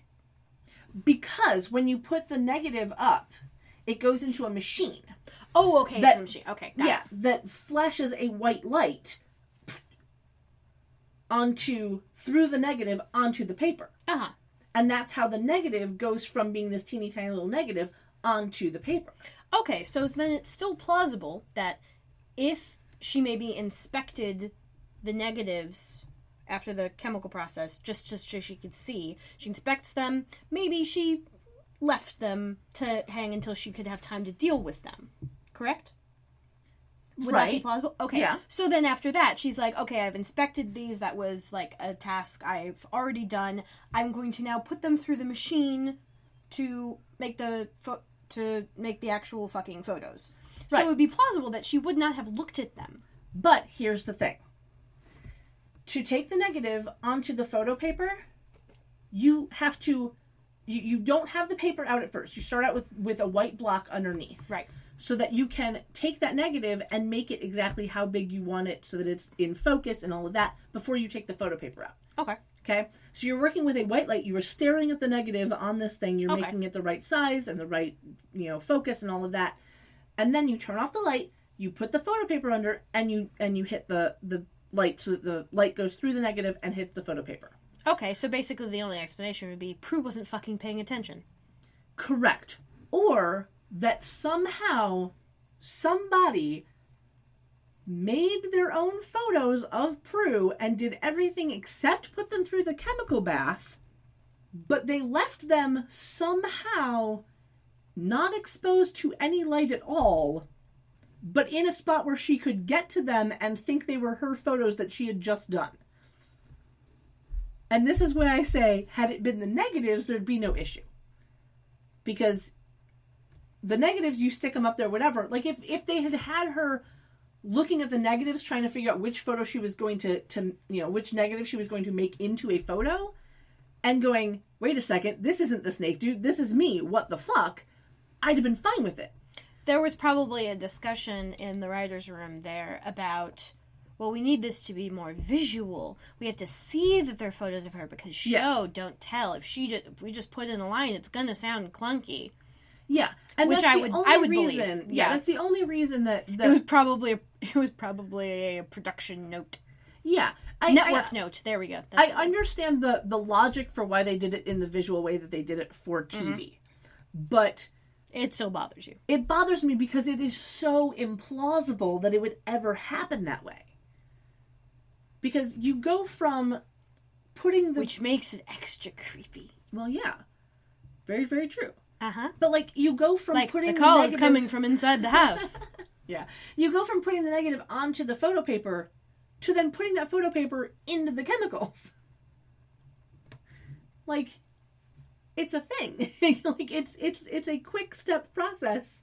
There's no real, I've made 17 of these. I've put 17 negatives onto this photo paper. I'm going to go get lunch before developing them. That's not how that works. I mean, I could see someone who's an experienced photographer like Prue, who maybe is very we know she's very confident about the security of her house. She's like, demons will get in, but like demons aren't going to worry about my photography other than maybe wrecking my lab. Yeah. So if everything's in place, like, I'm not going to assume someone else has come in and messed with shit. And so she'll be like, okay, well, I've done the prep work, and now I'm going to get to actually developing this shit. So I could see, like, in that portion, her maybe not paying too much attention and being effectively tricked into developing photos of herself without her knowledge. Yeah. Like, that I could see as an in-universe explanation. Of course, the reason is they want it to be visual. The writer's like, we can't just have this be a line. That would be stupid. Yeah. But like I said, I understand why now they I went understand with the a visual. lot more about photography. Yeah. It's very interesting stuff. And I kind of miss it a little bit. Anyway. So, yeah, I apologize for I don't know how long that tangent was. But it approximately 15 minutes. Yeah, all right. I apologize for the 15-minute tangent. No, it's fine. We're only like at an hour and a half of recording time, so yeah, we're good. I know that sometimes I will get on a thing. Oh, yes, you will. And I have to explain why it annoys me. So, I apologize for a 15-minute tangent, but, I do not regret said tangent, because now you know more things, and now you understand why it annoys me. Anyway, I digress. So, as Prue is developing said photos and realizing that these are photos of her, we can see we see the shot. door. We see a shot where it's focused, or is it focused on her at this point? I forget. I don't know. Yeah, I think so. Yeah, we see in the background a blurry person open the curtain into her lab and step on in, and they're like dressed in dark clothing. We can't really see them; they're in shadow. Yeah, and then we get a shot of Prue just as her face gets shoved into the photo developing chemicals. Yeah, and we see blurry POV, which is supposed to be apparently from her, and we go to commercial break. Yep. Now, I also take issue with that, but only because of other reasons. But those aren't nearly as annoying as because just obviously photographers would know what kind of chemicals are in that little bath. Yeah, no, and they absolutely would burn. Absolutely. If you get that shit in your eyes, it burns because it's chemicals. Yes. Like putting chemicals... honey, everything's chemicals. Everything is These chemicals. Are caustic chemicals. Yes. But like getting chemicals in your eyes that are not meant to go in your eyes, not the best of things. Nope. It is no bueno. No, that's not good. Yeah. Anyway, we come back from commercial break, and it's again morning in the kitchen with Piper and Phoebe. Yeah. Piper is in a sleeveless gray top and matching skirt with her hair down. Phoebe is in a very colorful long sleeve knit turtleneck sweater and jeans, and her hair is pulled back into 2 French braids. Uh-huh. I love that we can clearly see that she has 4 earrings in her left ear and 1 in her right ear, and it reminds me of the day that I got the second hole pierced in my right ear. Haha. Someone asked me why I was only getting one hole done in my right ear instead of getting one in each ear, and I said it was because I had a lot of single earrings that I couldn't wear otherwise. Yeah, because the other one went missing, I presume. Yeah, like, people seem to be confused by that, and it still makes me laugh. But, like, I legit used to buy single earrings because I liked... How do you buy single earrings? Oh, if you go to... There were certain stores that sold earrings as singles, because some people only had single holes. Okay, that's fair. And so, yeah, you could buy them that way. Yeah, I think I've seen them at, like, tattoo shops or something, Yeah. but generally I only see them bought in pairs or, like, sets. Well, yeah, like, most people Multiples of two, like Noah's Ark. Most people, when they go to, like, you know, buy earrings, they go to, like, Claire's or The Icing or whatever other... Which is owned by Claire's. Yeah, what other kitschy stores in the mall, you know. But I used to go to, like, you know, tattoo shops and stuff like that because they did piercing and they sold earrings. Oh, yeah. And if you're gonna... Public service announcement. If you're going to get your child's ears pierced, go to a tattoo shop. Yeah, it sounds professionals? counterintuitive, but it is so much better for you than using the gun thing. Yeah, they can't sterilize use that gun. At the piercing pagoda. Yeah. Yeah, that's where I got mine done. Or done. at Claire's or whatever. Just like the tattoo shops, they can sterilize their equipment. They are very professional. And they're used to doing it on children because guess what? Lots of them have kids. Yeah. And the other thing they won't give a tattoo to a child, Yeah, for no. sure. They will, however, pierce the ears, and it'll be very friendly and very nice, and they'll get to show off their tattoos, and the kids will get to look at pretty drawings. Yeah. And the other reason that you go to the tattoo parlor to get your ears pierced, but you have to call and make sure they actually do piercings, because not all tattoo places do piercings. But if they have a piercer on staff, they are using brand new needles that have never been used before and are sterilized, and it is cleaner, faster, and less painful. Yep. Because honestly, you're not having your ear squeezed to high hell before getting stabbed. Yeah, also, that needle, honestly, in those guns, a little blunt. Yeah. It's a little blunt. Yeah. And... like, you'd be better off using a fucking hypodermic. Well, here's the thing. And I don't know if you are aware of this, because I don't know if you got your ears pierced with the gun. But I was... Yeah, I did. I was, like, 11. Okay. I was... Yeah, I think I was and also... it was at Claire's. Yeah, in the mall. I was at the piercing pagoda at the mall, and I legit only went through with it because my mother paid for it with a credit card, and I was told that because it was paid for with a credit card, we couldn't get the money back. That was my mother's lovely way of saying, you wanted this, you're getting it now. Thank you, Mom. But the little gun that they use, you're not being pierced with a needle. You're being pierced with an earring. Yeah. The earrings that you buy have a tiny little, like... point at the end.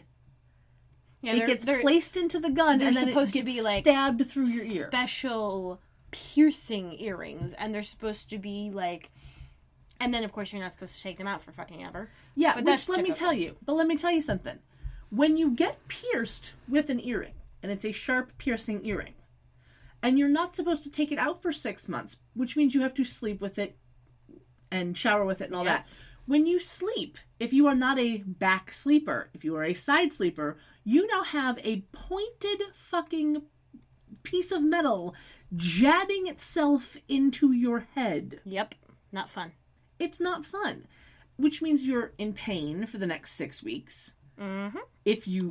And you're actually supposed to keep it in with those. You're supposed to keep it in for 8 weeks. Yeah. And 6 weeks is a minimum. They give you, and they make you buy the bottle of the disinfectant that is, of course, marked up. Yeah, and it's usually just rubbing alcohol and with like hydrogen peroxide with a little like maybe scent and coloring. Yeah, it's obnoxiously overpriced. No, legitimately, yeah. I still had that same bottle when I got my ears pierced at 11 when I moved out of the house. Yeah. Last 2 years ago. Yeah. Oh, God, it was 2 years ago. Well, a year and a half. Yeah. But seriously, that's like half of my fucking life. Actually, that's more than half of my fucking life. Yeah. It's 60% of my goddamn life. It's insane. The other thing that I will also say, if you've never gotten your ears pierced, and after you take out the starter piercing, be sure to wear post earrings. Yeah. for at least another few months. Yeah, try not to go with anything heavy either. Don't go with anything heavy, and don't go for anything with a hook. I made that mistake. I went directly from a post to a hook, and I literally scraped the inside of my ear and the inside of the earring hole was bleeding for another not fun. Another while. Yeah. It was no bueno. It was not good. So learn from our mistakes. Yes, please. Be better. There's no reason for you to make the same mistakes when we have told you what they were and what the problems that they caused were. Yes. Anyway, that was another 10-minute digression. Yeah. Anyway, so it's almost like we're back in season 1, going on like 2-hour tangents. Hey, I'm just glad my voice is holding up. Yeah, I know, right? There's that. Anyway, Phoebe is looking at the newspaper, and Piper is talking about the band that she's got to meet over at the club. Yeah. And I remember this band because they were on the one soundtrack that I got from this show, and so I know the song that they play later. Yeah.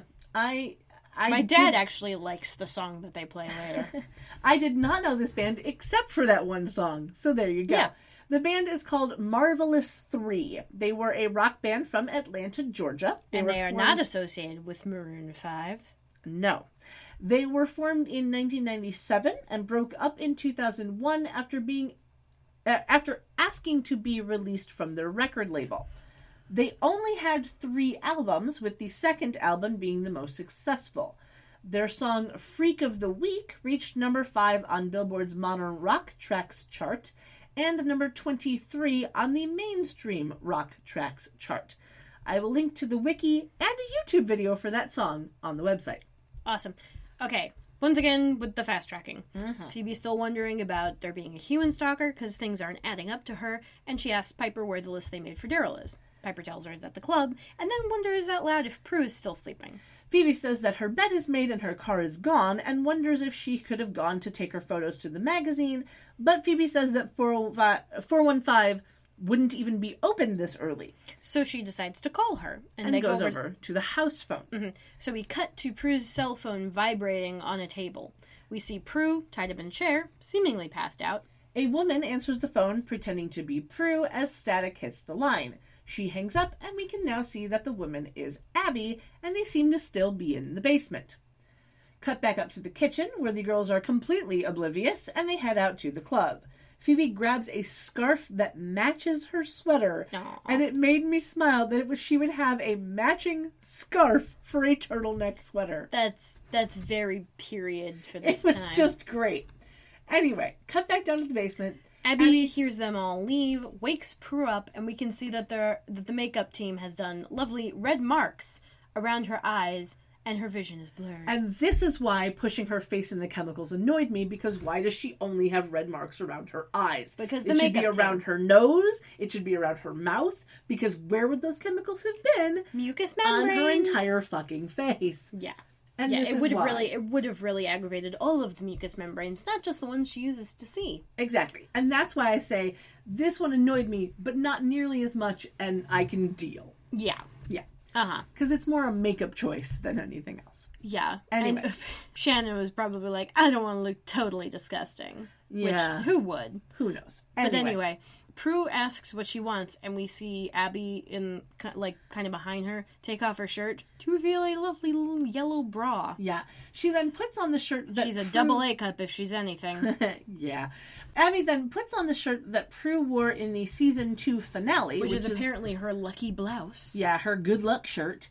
And she says that she wants to be Prue. Yeah. So we're having a little bit of a single white female vibe happening here. Oh, yeah. And while I won't tangent on it, I will link to it on the website because it is a weird freaking movie and book and thing. I've seen a lot of, Lifetime movies along this track. It's basically the I'm going to steal your life so I can become you. Yeah, the delusion that everything will be fixed because this one person who you admire, who's clearly got everything together, clearly your life would be better if you can just have theirs.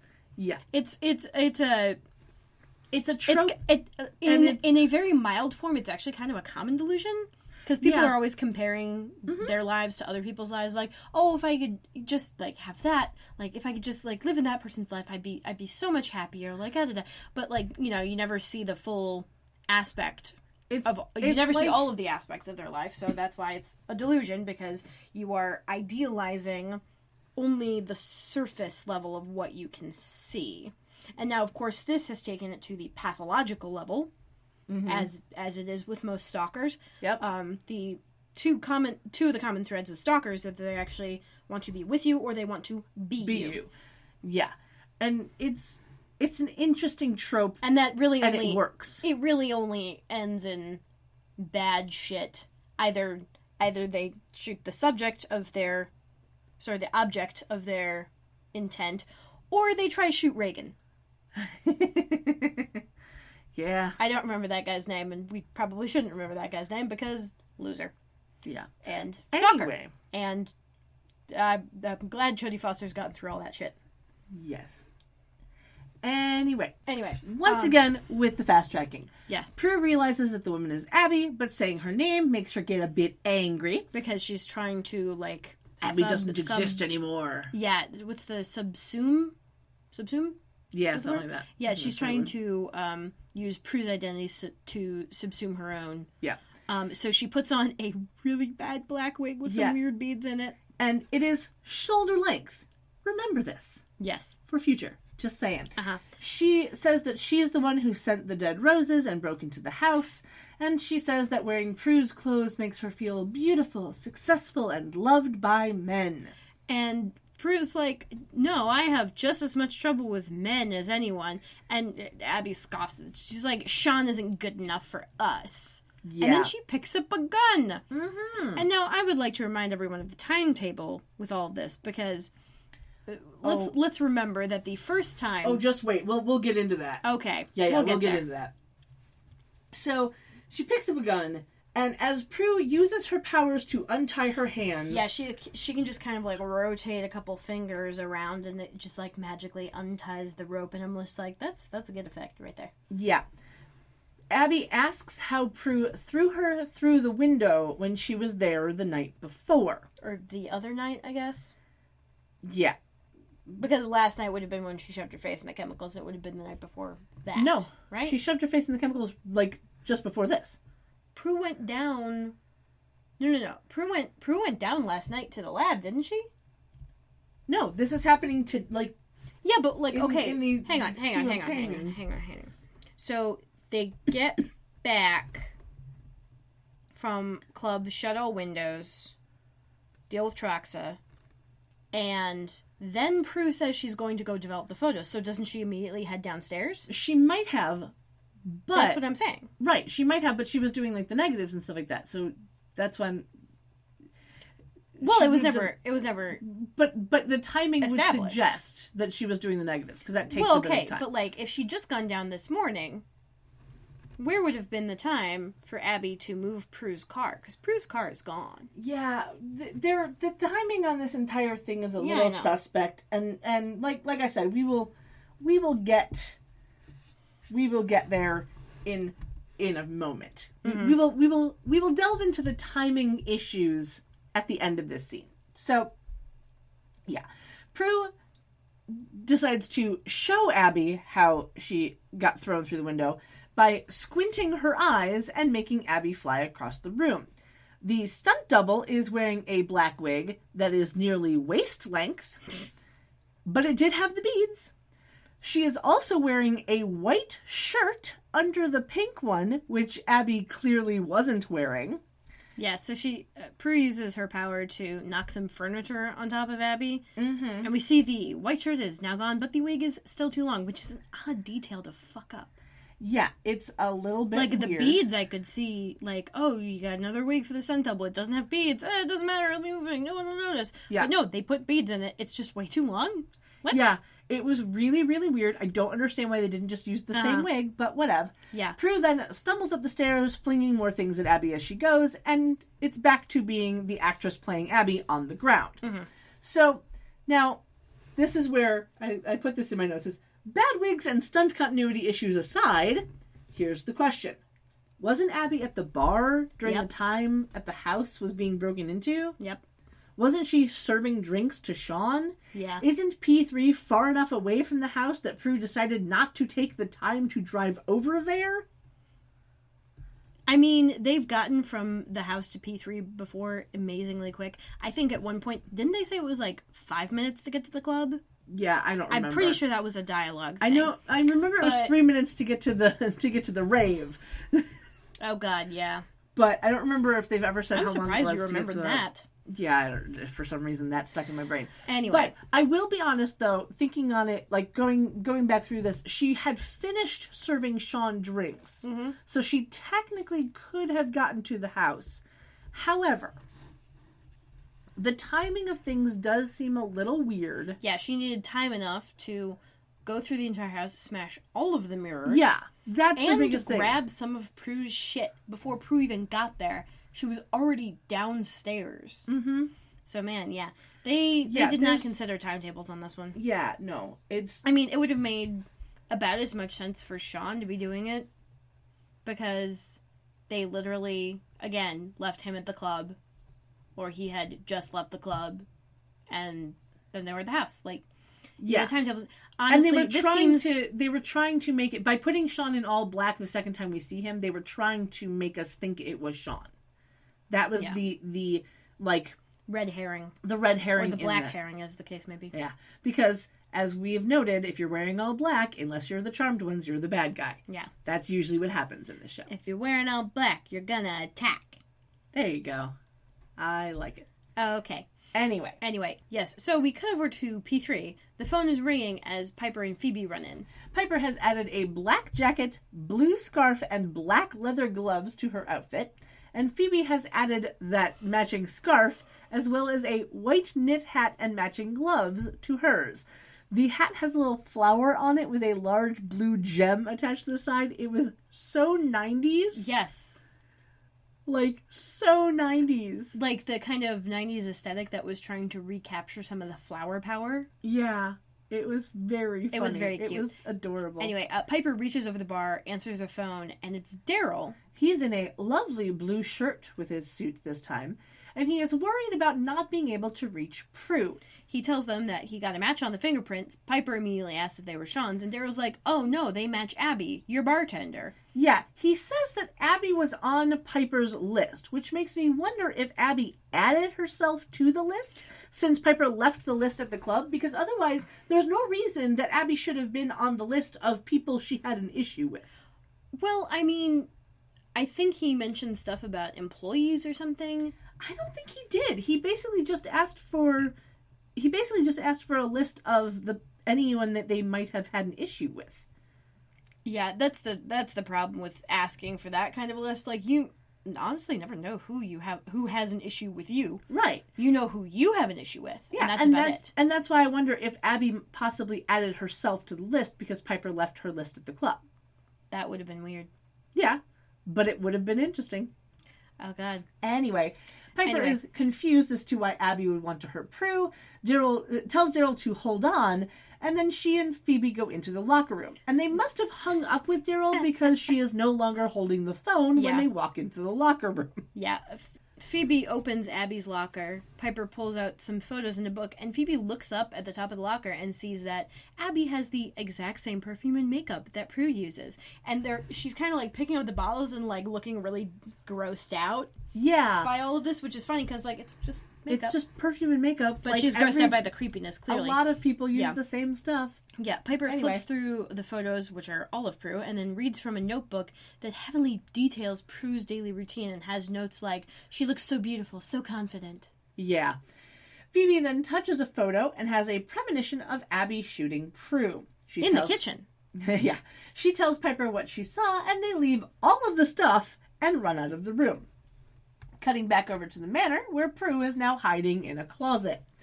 Abby walks into the dining room holding her gun and kind of like looking around. And now the wig that she has on is longer than before, but not as long as the one the stunt person had on. Yeah, this is...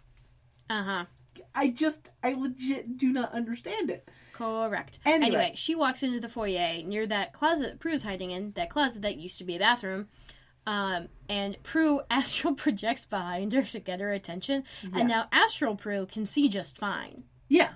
And she doesn't have, like, the red marks around her eyes. So this is a really interesting wrinkle in the whole astral projection thing. And I find it very interesting. Mm-hmm. Sorry, I said interesting twice in that sentence. That's right. But anyway, Abby screams and shoots 5 times at astral Prue, ruining a lampshade on the lamp through Prue. astral Prue disappears, reappears on the other side of the room, still taunting Abby. Abby shoots again, another 4 times. This time putting holes in the wood trim of the doorway. So that is 9 bullets in this gun. Just saying. Prue goes back into her body and must assume that the gun has to be empty, so she runs out of the closet towards blurry Abby, who she tackles, and then tries to get away. Right. So her vision is still very, very blurry. We are shown a blurry POV shot that gave me a bit of a headache. Yeah, because it was also a bit shaky. Oh, man. It was not fun. No.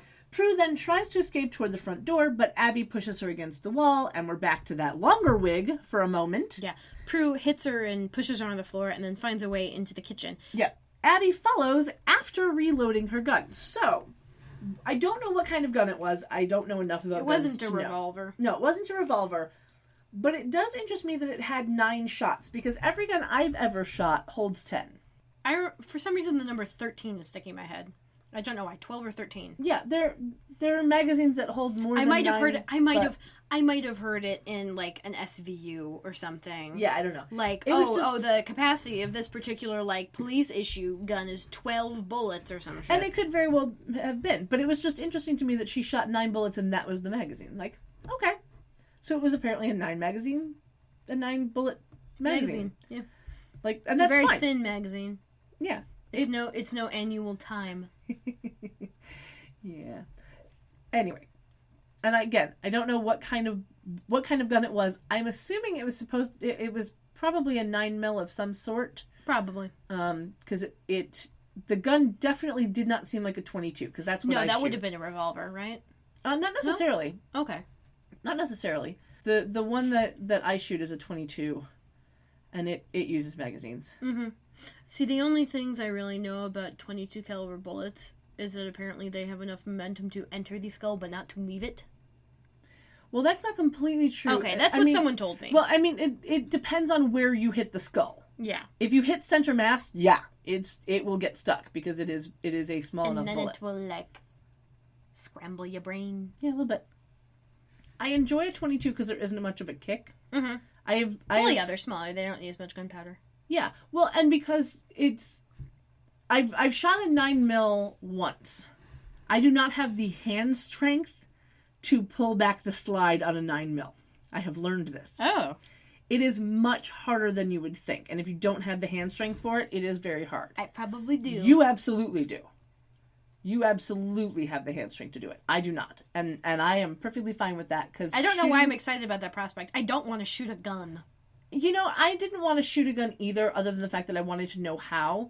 And it did greatly interest me that I was allowed to get a FOID card without ever having shot a gun before, and not having to... FOID? Firearms Operator ID. Oh, okay. I have a FOID card. Okay. Yeah. And if they ever take it away from you, your FOID will be void. Yes. Yes. Anyway. No, my dad has a gun.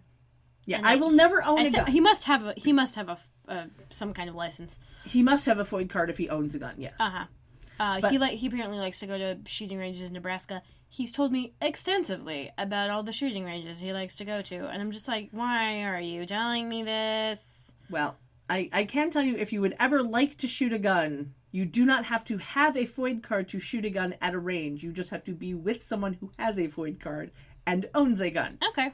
It's a weird thing.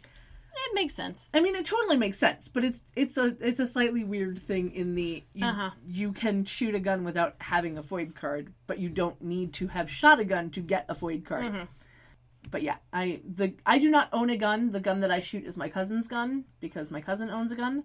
My cousin owns many guns, but yeah. He raised in Waco? No, she was not. Okay, so. Anyway. I enjoy shooting the 22 because there's no real kickback, and it's just kind of fun to be like, I I can do this. Yeah. But I will be Bit honest. of a power trip. A little bit, yeah. I will be honest, though. I really want to get back into archery. Ooh, archery is fun. Yeah. I miss archery. And I don't own any archery anything. And I don't know where there's a place around here that I could even go to, like, do archery. Anyway. I digress. So. Abby follows Prue into the kitchen, and as Prue, like, rounds the island and just is standing in front of the sink. Mm-hmm. Abby points the gun at her and shoots. And we get a shot of Prue, like, catching her breath because she hears the shot.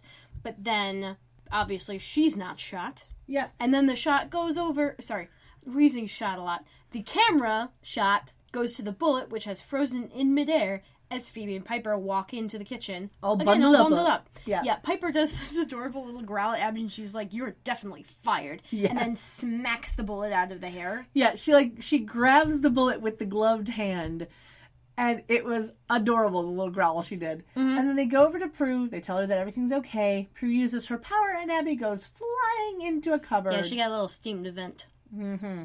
It breaks the glass fronts on the cabinet doors, but nothing else breaks. and that's the china hutch. Yeah. I do think it's funny, though, that the glass fronts on the cabinet doors break, but nothing inside the hutch breaks at all. Yeah, that doesn't count for a... Nope. No, that doesn't count for an FAQ. Nope, because just the glass fronts, not the doors. Just the glass fronts. Mm-hmm. That's a sturdy hutch. Yeah. Anyway, we then get an exterior night shot. It's a Hutchinson. Jesus Christ. We then get an exterior night shot of P3, and people are lined up outside to get in. Inside, Marvelous 3 are performing their song Cold as Hell, which is a song I really adore, on stage. Prue and Phoebe are at the bar. Phoebe is in a red corset top, and her hair is down in messy waves. Prue is in a black spaghetti strap top, where the straps looked like they were hairy or something. It was slightly disturbing. Yeah. And her hair is down in messy curls. There is a new bartender named Rachel who is serving them each a drink. Rachel is played by Karen Stapleton. She only has 4 acting gigs between 1997 and 2000, with this being her last one, and the other 3 were all TV movies. Mm-hmm. And she's she's wearing effectively the same shirt that Abby had been wearing when she was a bartender, but Rachel's hair is down and it's kind of shoulder length, wavy. Mm-hmm. And so Prue is trying to, like, suss Rachel out, and so she asks her if she's happy, and Rachel kind of stops, thinks about it for, like, half a second. She's like, "I'm extremely happy." And then she holds up her hand, and she's got an engagement ring on. Yeah. And we learn that she's only a bartender while she gets her master's degree in education before she becomes a teacher. And Prue seems very contented and excited with that, and so stuffs a bunch of money into Rachel's tip cup. Yeah, it was really funny. And I enjoyed that little moment because it was like, oh, good, you're not a freak. Here, have some money. Yes. Rachel thanks her and then walks away, and Phoebe says that Leo is putting in an alarm system at the house. Prue laments having to lock the doors and be responsible again. Yeah. And Phoebe agrees with her. Yeah, it was really funny. It was just such a Phoebe sentiment to say, and then Phoebe's like, yep, I feel that. Yep, totally. She also says that they have to watch out for Balthazar, and then Prue notices Cole coming down the stairs. He is wearing a slightly shiny black button-down shirt under a black jacket. And Prue spots him, and she says that Phoebe needs to watch out for him. So Phoebe turns around to see Cole, and then just asks Prue why she doesn't like him. Prue says that she doesn't really know him, and then questions if Phoebe does. And Phoebe's like, well, no, but I want to find out more about him. Yeah, and then with a warning of be careful from Prue, Phoebe walks over to Cole. Prue then sees Sean sitting across the room, and he is wearing a mustard yellow top with black pants. Honestly, it doesn't look that bad on him. It doesn't, but it was just, the shade of yellow was that, like, okay, we painted him as a bad guy for a moment by putting him in all black. Here, let's make him absolutely not a bad guy by putting him in mustard yellow. I would have put him in, like, a light blue. Yeah, like something, not... Friendly. Yeah. Friendly and kind of juvenile. Actually, no, mustard yellow works. Well, no, that would be a sunny yellow. It was just really weird in the thought department of, we had him in all black so you'd think he was a bad guy. What's the thing we can put him in now so that you know he's not the bad guy? Hey, wardrobe, give me something that looks totally dorky. mustard yellow. We have just the thing. Yes, exactly. So she goes over to him. He says something about her being high maintenance. She kind of bounces, and like her hair bounces, and she says she is, and then asks him to dance. He accepts, and they walk onto the dance floor. We cut to Phoebe and Cole. Phoebe asks if they're still friends. He says he hopes that they're more than that. And she dares him by saying, prove it. So he pulls her closer and they kiss. Yeah, and he starts out with his eyes open, but a few seconds in, he closes them. And it's something that I hadn't noticed before. It's kind of that moment where you kind of look at that and you go, huh. Because you know he's a bad guy. Uh-huh.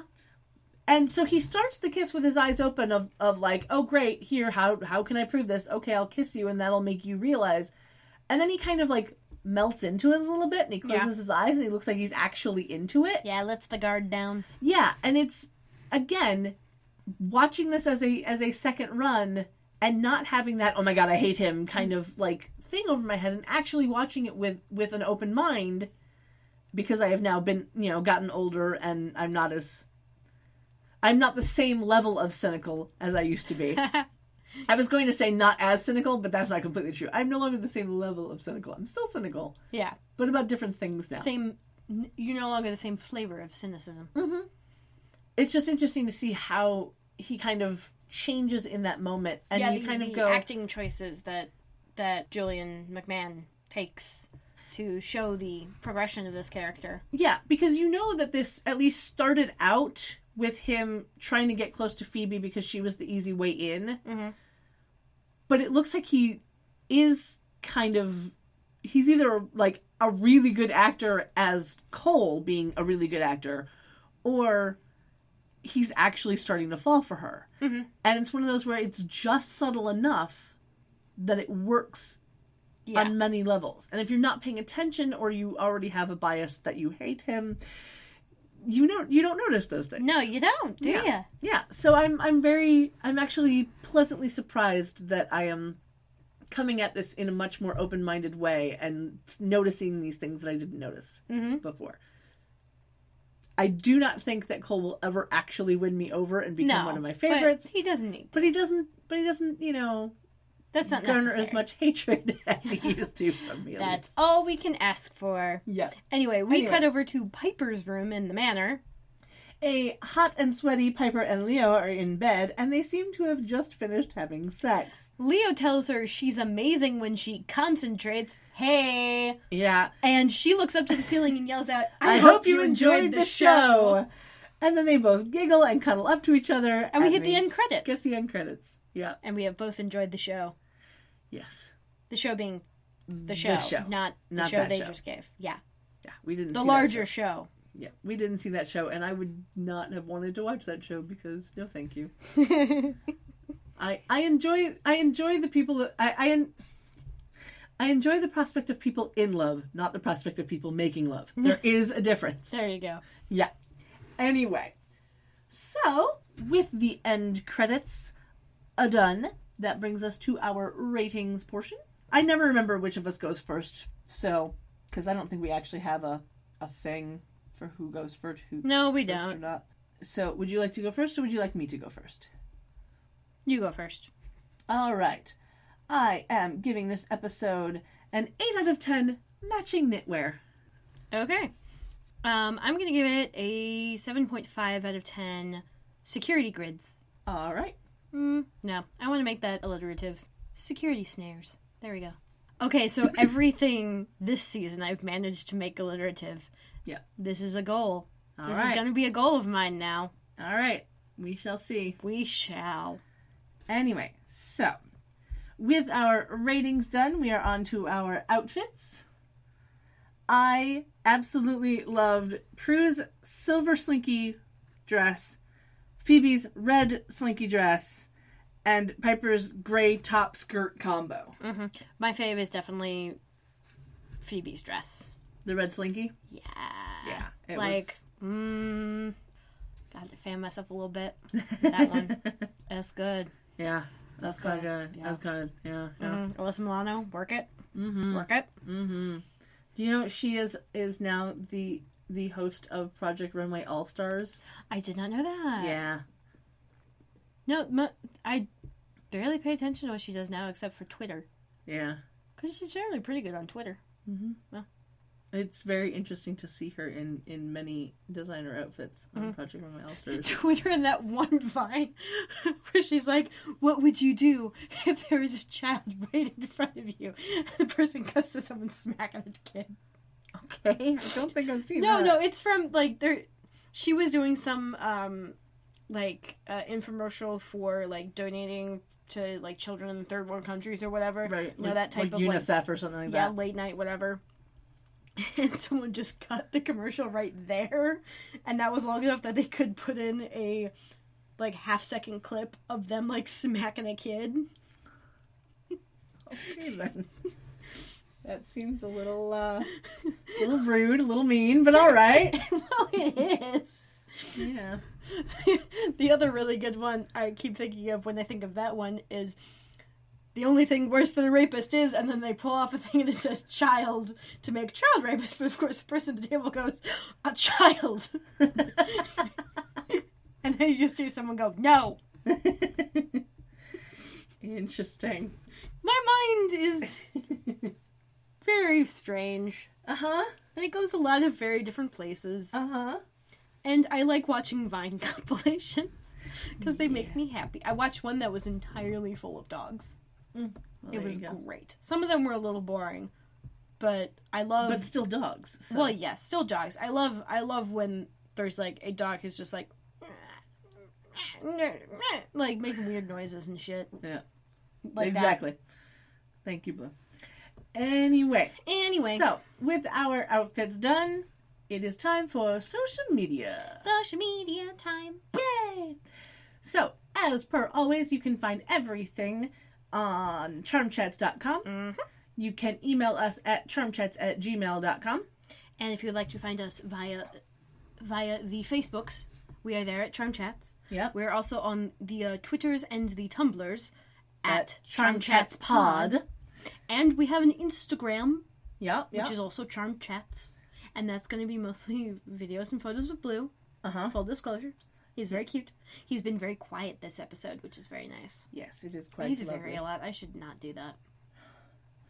I use very too much. Yeah, it's all right. My English teacher would be so disappointed in me. And of course, you can always, if you want to help us out and throw us a little cash, you can find us on Patreon at patreon.com/charmchats. And any tier at all gets you access to little bloopers and tangents. I do usually 2 a month. Mm-hmm. Though we haven't been, it's going to sound silly, we haven't been screwing up as much. So I'm starting to run out of stuff to put in, even only giving out 2 a month. We're getting too good at this. I know, right? So, I do have a question for anybody out there listening. And you can either tweet it at me at CharmChatsPod or at CatWaterFlame. That's cat with a K. Or you can email at charmchats@gmail.com and let me know if there is anything else that you would like as a Patreon perk. I know that there is the option now for having a Discord server, which I am on Discord all the time. I don't really know what Discord is. Yeah, I was going to say, Kendra has no clue what it is. Goes completely over her head. But I'm very short, to be fair. there is that. But if anybody decides that they would like to, chat in real time and the possibility of maybe doing, voice chat with me at some point, just randomly on a day when I'm around, I might make that a thing. But, who knows? Who knows? Sorry, West Side Story. Yes, I'm aware. I recently put my phone on shuffle, and that one came up, sung by Mandy Patinkin. Because I have one of his albums, for some reason. Well, alrighty then. So, yeah. I will probably, this is episode 305. This won't come out until, March, I think. So, probably by the time this episode goes live, I will have already put up a Discord server for Charm Chats. But yeah, I've been thinking about that. And maybe also, here's the thing, by the time this episode comes out, I might have taught Kendra what Discord is. Maybe. So there's that. I am a quick learner. Yeah. So. I'm a quick learner in low. Musical writers. Got it. Yeah. Anyway. Old-timey musical writers, too. Well, okay. So, yeah. On that note.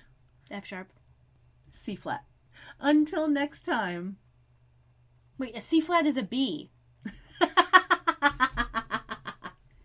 Until next time. Sleep tight. Don't let the warlocks bite, and definitely let them teach you about enharmonic notes. Uh-huh. Bye. Phoebe, Piper, and Prue, they've got evil to slay and some potions to brew. So we'll see where it's at next time with Kendra and Kat